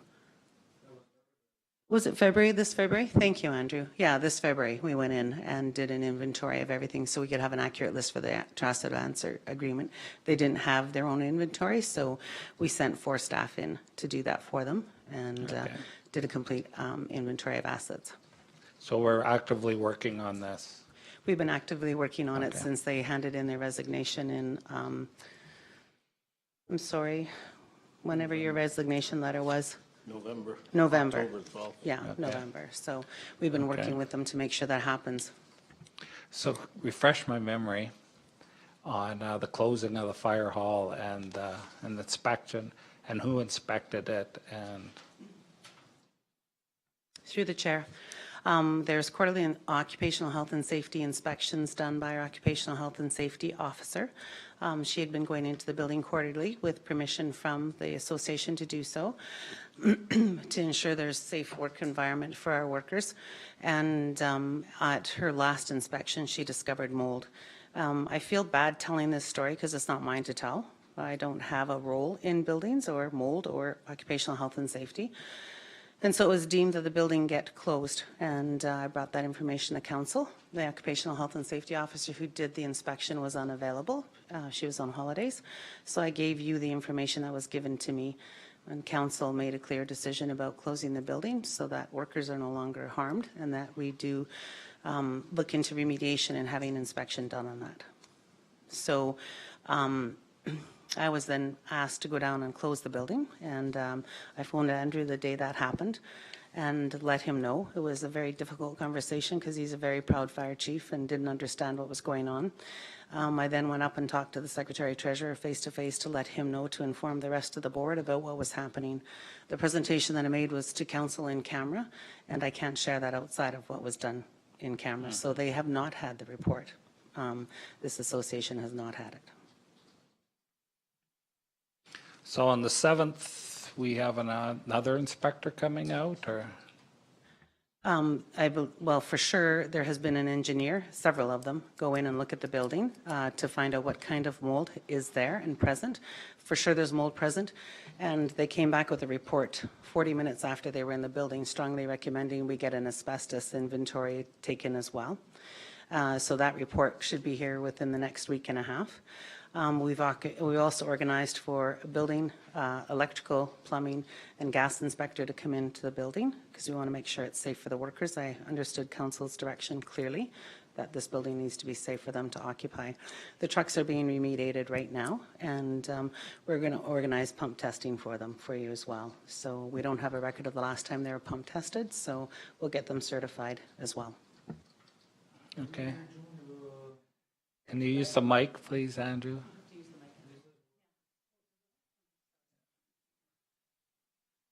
And it's off again.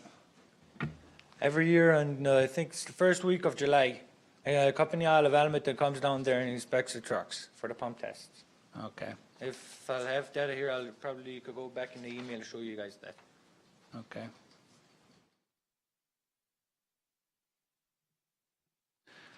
Sorry, Judy, I just have a question. You said they had inspections quarterly? Correct. So was this not a reoccurring incident, or did the mold just pop up? You're asking me to state something that I don't do or have responsibility for, so you're asking my opinion. If the chair is okay with that, I'll give you my opinion. Okay, it's just your opinion. Thank you. In my opinion, I don't think it was as advanced as it was. I wasn't there for the quarterly inspections. I did the first one with them. And I believe that it was perceived it was housekeeping. And until it spread high enough up the walls, it wasn't perceived as what it was. That's my opinion. Okay. So moving forward, when we get the inspection report, it'll come to council, of course. There'll be some talk, value put on it, who's going to remediate it and all that. So when these trucks are, I think the equipment, did I hear it was sent to the Gleason Fire Hall after it was, where is it at? Through the chair. We needed to get gear. I had said to Andrew in my conversations with him on the phone that we would try to keep the firefighters in service, that they would have to work out of the Gleason Hall, which he was very unhappy with because he felt it was a burden for the Clooney Fire Department, the Clooney Colony to send and pay for gas to get them to Gleason. And the time response he had concerns over. And he also asked at that time if he could access his personal stuff. That, you know, each firefighter, and I know this personally, has their own glasses or whatever they want for themselves. And I said at that time I couldn't allow him to access any of it until we remediated it. And after it was remediated, he could have access to all of that stuff. So I phoned to let him know that we got the gear remediated. So I took all of their stuff and I promised him, and we did it. Took all the stuff in the locker that was there, all their personal effects, and bagged everything individually for each firefighter and the officers, and had it remediated. And then when it was done, I let Andrew know, and we put it at the Gleason Fire Hall, because I don't want to put their clean stuff back in where we got it from. That defeats the purpose. So, and all Andrew had to do was call Chief Welcher. So I believe the two of them talked, and I'm not sure if they've accessed their gear or not. And then the trucks, after the direction from council, we got them. We're in the process of having them remediated right now, and looking for a place to store them. We can't put them in the hall until we know that they're safe. Okay, we have no place to put them yet, or? We do have a place to put them. Okay, still looking. Sixica has offered us a bay in their fire hall. Sixica has offered us bays in their fire hall that the guys could access and work out of as a temporary measure. Sixica Nation, sorry. Okay, but we're still actively trying to find a home for them. We really would like to have something closer to Clooney for them. It's been identified that it is not acceptable to the Clooney Colony to have the fellows drive all the way to Gleason, so we are trying our best to find a place. I needed to make sure the equipment was safe for the workers and that their own personal protective equipment was safe. And as we go along with the hall, whatever council decides is what we'll do, but my first responsibility is to the workers. During this remediation, was there any thought given to the fire hall firefighters that were using the hall at the time and being in the mold, or? I've done my research with occupational health and safety, and there is a section, and I'm sorry I didn't print it out. I had the new occupational health and safety officer give me a printout. It's based on number of hours of exposure over 8 hours a day. And at this point, we don't know what kind of mold is there. So after we've confirmed what kind of mold and if there is asbestos, we'll predetermine how to move that forward. But occupational health and safety guidelines, and please don't quote me on this, I'm going by memory and I've read a lot of papers lately. Occupational health and safety is based on time exposure over 8 hours a day. For how long? I don't know, and it depends on what kind of mold it is. So I don't want to Okay. get myself into trouble by giving council misinformation. Okay, thanks. Andrew?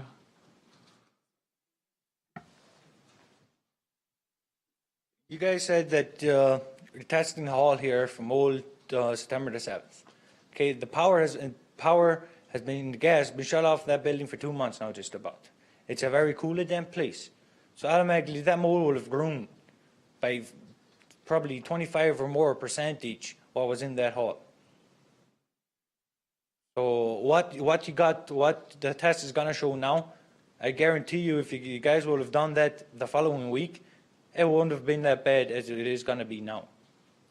And another question for what Judy said here, that she didn't let out take out our stuff. But shortly after that, 2 firefighters that aren't on the colony, I think Mac came down there, took them out, they cleaned them, and so they could use them in Gleason. So why did she say no to us, but yes to those 2? Okay, Judy?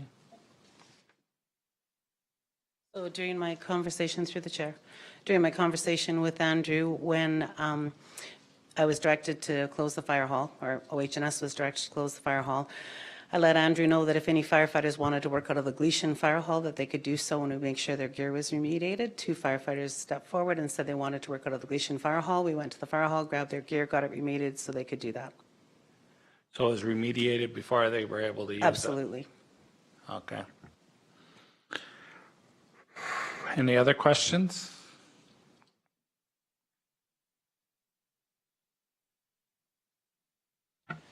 Yes.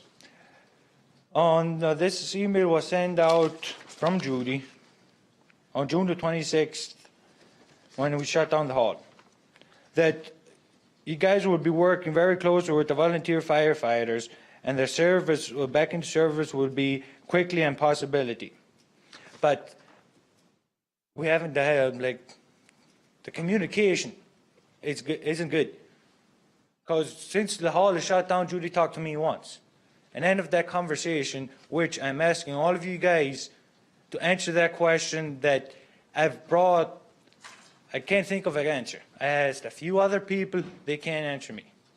Before that conversation ended, Judy said, I can phone her if I find a solution that doesn't include the colony, and she chuckled a bit and said, yeah, the colony and the county.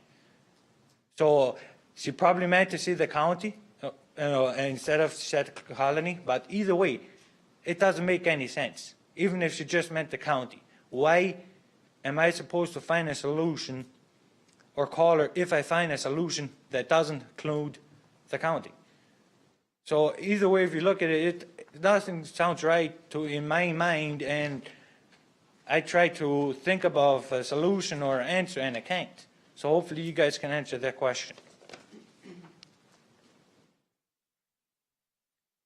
Give us the answer. Through the chair.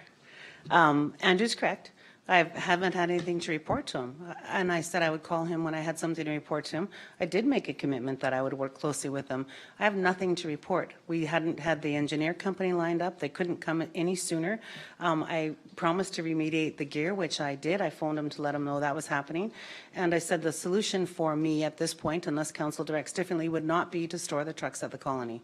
I don't think that's an appropriate solution for that area. That we were working on finding a solution within the county. So that was, and he's right, I used colony and county and mixed them up, but Okay. I mean, that's no different than I've told you all the way along. Come up to the mic, Andrew. You didn't answer the question yet that you said. I am only supposed to phone you when I come up with a solution that doesn't include the county. What did you mean by that? I can see that he'd be frustrated. I can't honestly believe I said that, but what I did say to Andrew, the rest of the conversation included words like partnership, working together. I need help finding a place to have these trucks. That's what we're stuck on right now. I can't put them back in a building that we've determined isn't safe for workers to be in. So I did absolutely ask for a solution that didn't involve the colony. Okay.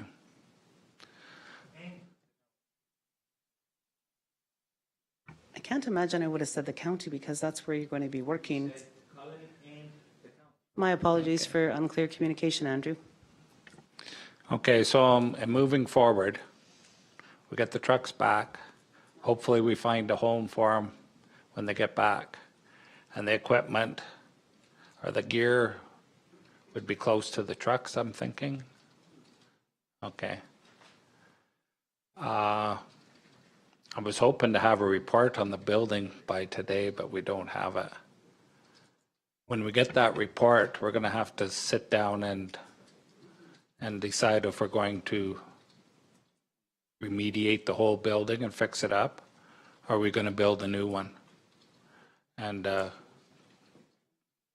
guess Gleason should be part of that conversation too.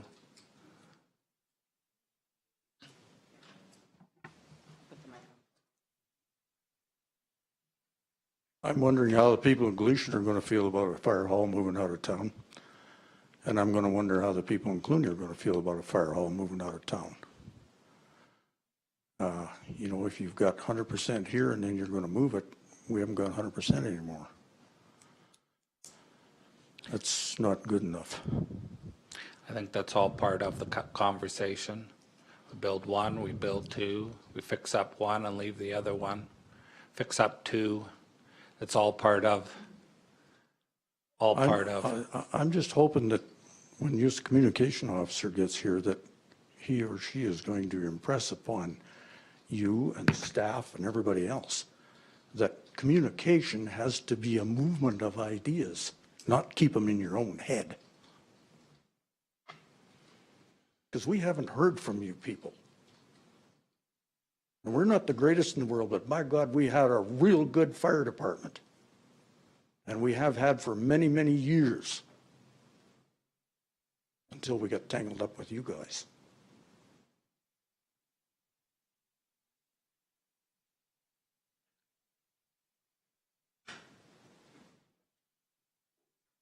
Got a question for you. I asked Judy, and she said I'll have to talk to you guys about it.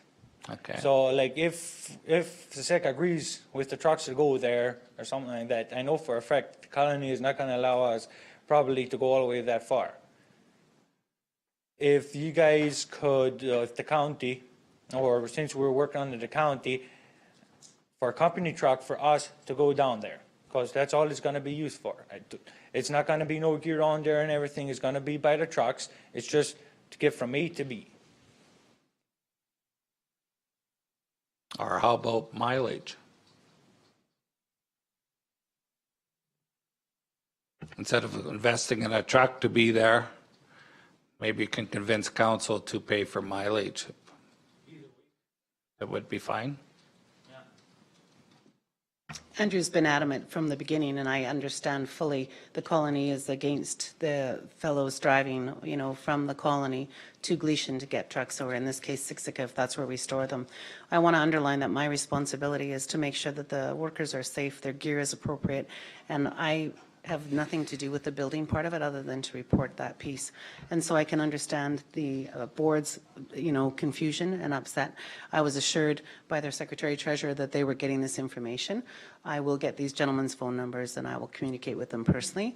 The other piece of it is I haven't had anything to report to them yet, other than when the gear was remediated, which I let Andrew know about. So with the building, I let your secretary treasurer know, who assured me that you were aware of what was going on. That's not true. So, Judy, have you been communicating by email? Through phone conversations and by mostly phone conversations and Mostly face-to-face phone. conversations. I have not documented it. So question to the chair then, who are we working with? Are we working with the colony? Are we working, because the association is no longer in effect? Correct. The association has resigned and said they're dissolved as of December 31st.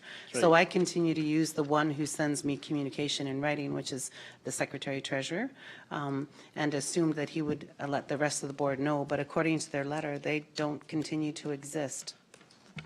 According to this letter, they are no longer in existence. They haven't, so I'm assuming they haven't filed with the province, so there's no longer an association. So my question is, who are you representing? The colony or the, or when you're talking about? I think maybe we're the people that's going to sign the transfer and land titles so that you guys can get this stuff. Yeah. That's how we did And it we're with also- Strathmore, if you remember. They Yeah. resigned, and then we That's right.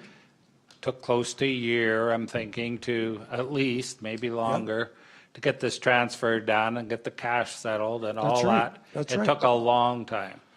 Well, So- we anticipated that we'd be done a heck of a lot sooner than it seems to be. Well, we just got the financial statements last week. We needed them to put values on the, okay. So, And are you going to do anything about this agreement? If someone had sat down with us prior to this agreement, you could have probably got rid of half of it or 2/3 of it. Because the way it stands, I'm not going to sign it, and I can't talk any of my neighbors into signing it either. okay. Jason? If I may. Sure. Just to touch on the proposed truck and mileage, we have other, I'm trying to be as fair to everybody in the county, and we have other ratepayers who volunteer on other associations that drive just as far as the colony, and we don't allow them to put in mileage to the county or rent them a vehicle. By no means do we want to lose you guys, but you guys are, like, other people are doing just as much, and we're not going to reimburse everybody that drives over 14 miles. You guys have to understand that. Like, we can't do that. There's people in Dallin that are driving probably 20, 25 miles. I know people in Rockyford. There's people that don't join join some departments, and they join Rockford and they drive well over 15 miles as well. So, I mean, that's to me out of the question. And just a question for Dave there. You said you would wonder if people would like to, if they would like to see the fire departments move out. You don't think they would? No, I don't think they would. I don't like to see a lot of things, but if the province is unwilling to tighten up its belt, we are forced to tighten up our fiscal belt. And by cutting operations like that with having the same service, I think we have to look at options like that. And to be more fiscally conservative and have the one department, I think that is the way to go. And I said that at Pete's. With respect, Mr. Wilson, the purpose of this is to put out fires. And you don't put out fires nearly as well if you have to spend a whole lot of time getting there. So I'm thinking this conversation's going to happen sometime in the near future when we get that report.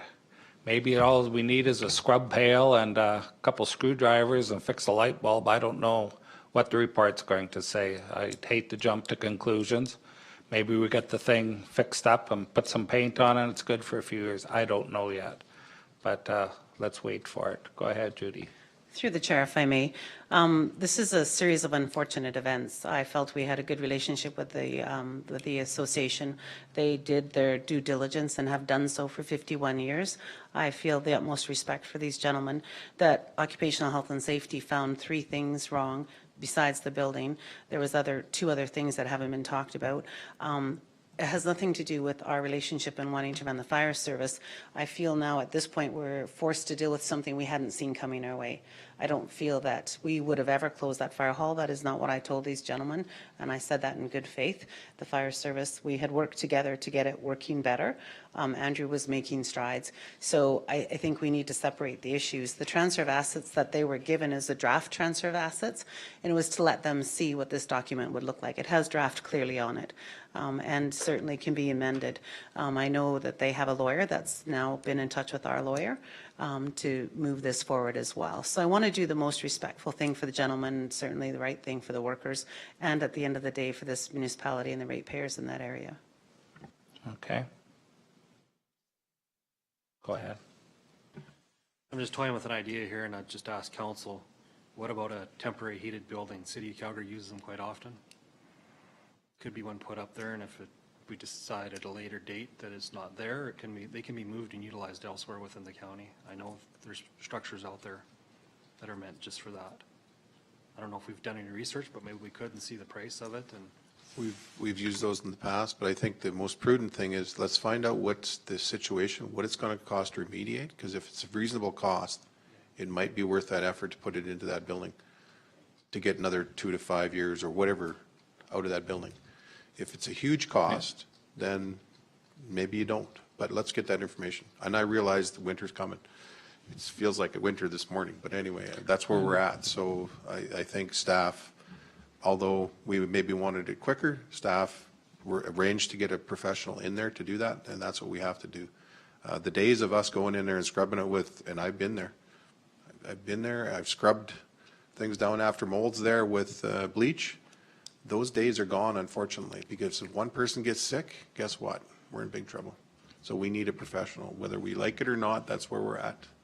I don't like it any more than anybody else, but that's what we need. So let's wait to see the results, and hopefully Judy will get on the phone tomorrow and expedite that as fast as she can.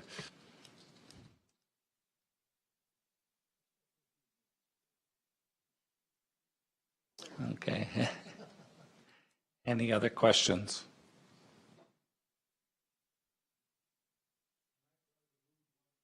Sure can.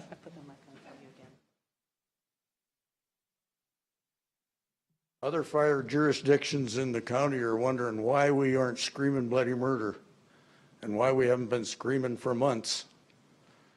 And it's because we had turned the administration and the operation of our fire brigade over to the county. And unfortunately, that took away a whole lot of our clout. Because if we were still a functioning rural fire association, this is mild compared to what you'd be getting. But I don't like the other people wondering why the hell we're sitting on our hands. That's okay. That being said, I'm just thinking, if that was the case, you guys would be dealing with the problem. That would be you guys would be dealing with the problem. And unfortunately, municipal government moves slow. It does. We have bureaucracy. We have the province that forces us down the road that we have to follow these policies and guidelines. There's no choice in the matter. And some of the departments have a hard time believing that, but that's what these people do that we employ. They follow those guidelines. They have no choice. They have to. So when you guys have a fire association, there's things that you probably could have done that we couldn't do. You understand that? I'm just saying, when you dissolve and it comes to us, it changes the whole ballgame. It's not our fault. We have to do things a certain way. When we're elected as officials, we have a mandate to follow certain rules and policies and uphold that. And we can't shirk that. We can't give it to anybody else. And that's basically the whole premise of what we've been dealing with fire associations. It's not an easy thing to do, but we have responsibilities to our taxpayers. We have responsibilities to your health and safety as volunteers, as workers. And that's everything we got to look at. And it's a hard thing to do. And I understand you lost your voice, but we have a document saying that you guys were dissolving, and that's where we have to go by. So that's all I can say to that. We've had each of us had something to say, which is fine. Moving forward, we'll get the report. We'll find out what it takes to clean it up. Or if it's build a new one or whatever, we'll have that conversation at the time. If it's just a simple matter of cleaning it up, I don't think we'll need a meeting for that. If we have to build a new one, we're going to have to talk about that. As far as this communication thing, Judy also has a phone. If at any time we have any questions, I'm sure you have her number, give her a phone call and ask her what's up. And I think she'll be trying her best to inform at least 2 of the directors from here on in on what we're doing.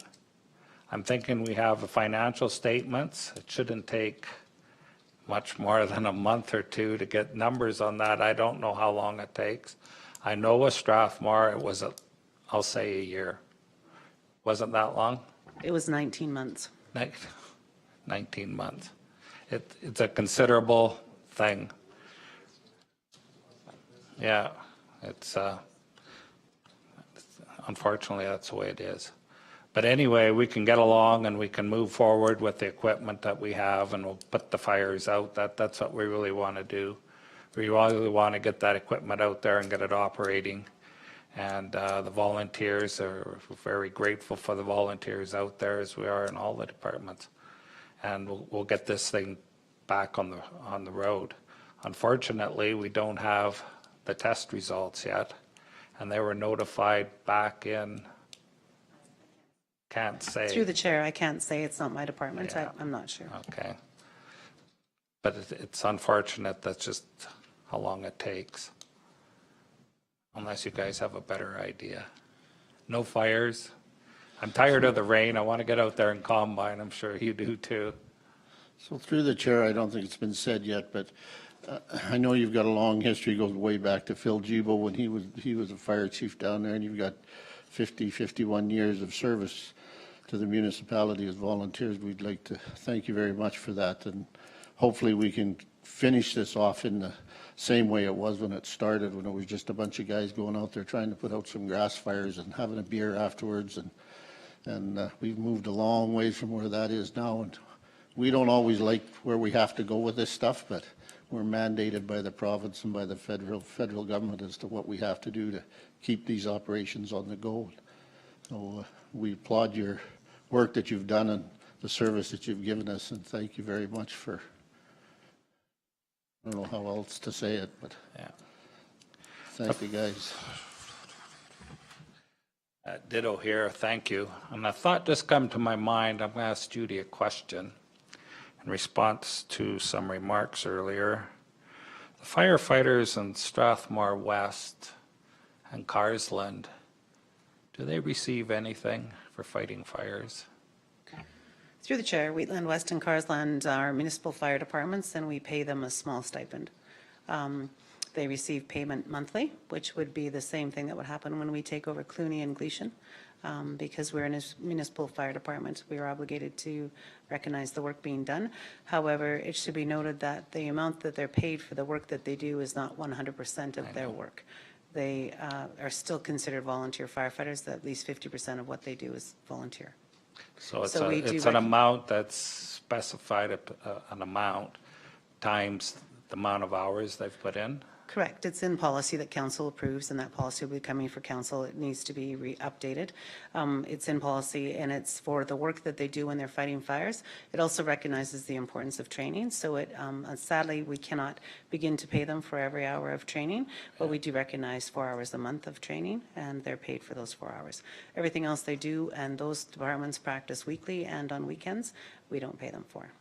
Nor do we pay them for the work done around the department, cleaning, etc. Okay, and this money's available to Gleason and Cluny too?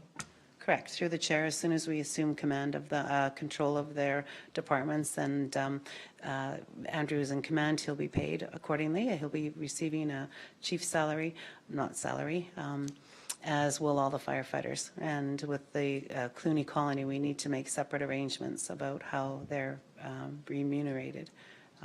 It's different than it'll be. It's also available to the Gleason firefighters as well when their transfer asset is completed. Okay, Andrew, is that sufficient, or do you still want more for, I mean, is that going to be an ask from council? I don't want to cut you off with. No, it's just.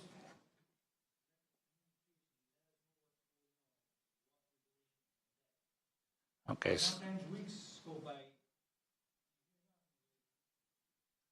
Okay. Phone call from Judy sometimes. For example, let's say like she did out of the hall, she could have phoned us, hey, your gear's out of the hall, we're doing this and that. Just something is going on. Okay. I'm not going to go back and forth. I did let them know we were taking the gear. But I understand what he's saying, and I understand waiting is the hardest job. And I've had nothing to report because nothing's happened. We're waiting for the engineers, and then the engineers came last week and did the report. So it's a waiting game, and I'll do a better job maybe if I check in with them and say we're still waiting, so they know something's happening. So I apologize, Andrew. And I guess too, county would do it faster if we had an engineer, but we don't have any engineers. We have to hire them, contract them out to come. So you had an ask about mileage from the county or a county truck. Is that ask still on? Do we want council to debate that, or? Okay. Okay, but it's still ask is on even if you're getting the per diems and stuff from, were you aware of them, that little bit you get? Yeah? Like if we go to check out like where it's at and that, so then go from there and that stuff. Okay. Okay, council.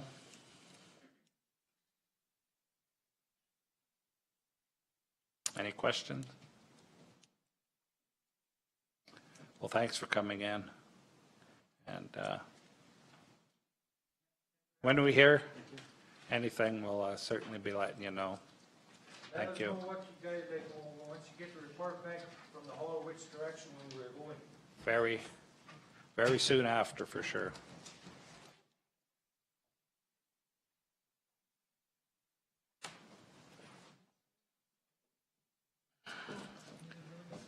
Motion to accept this information.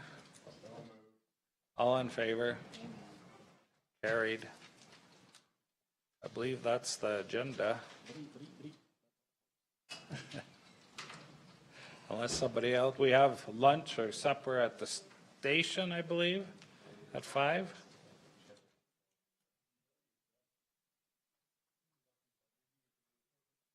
Yeah. Who's paying?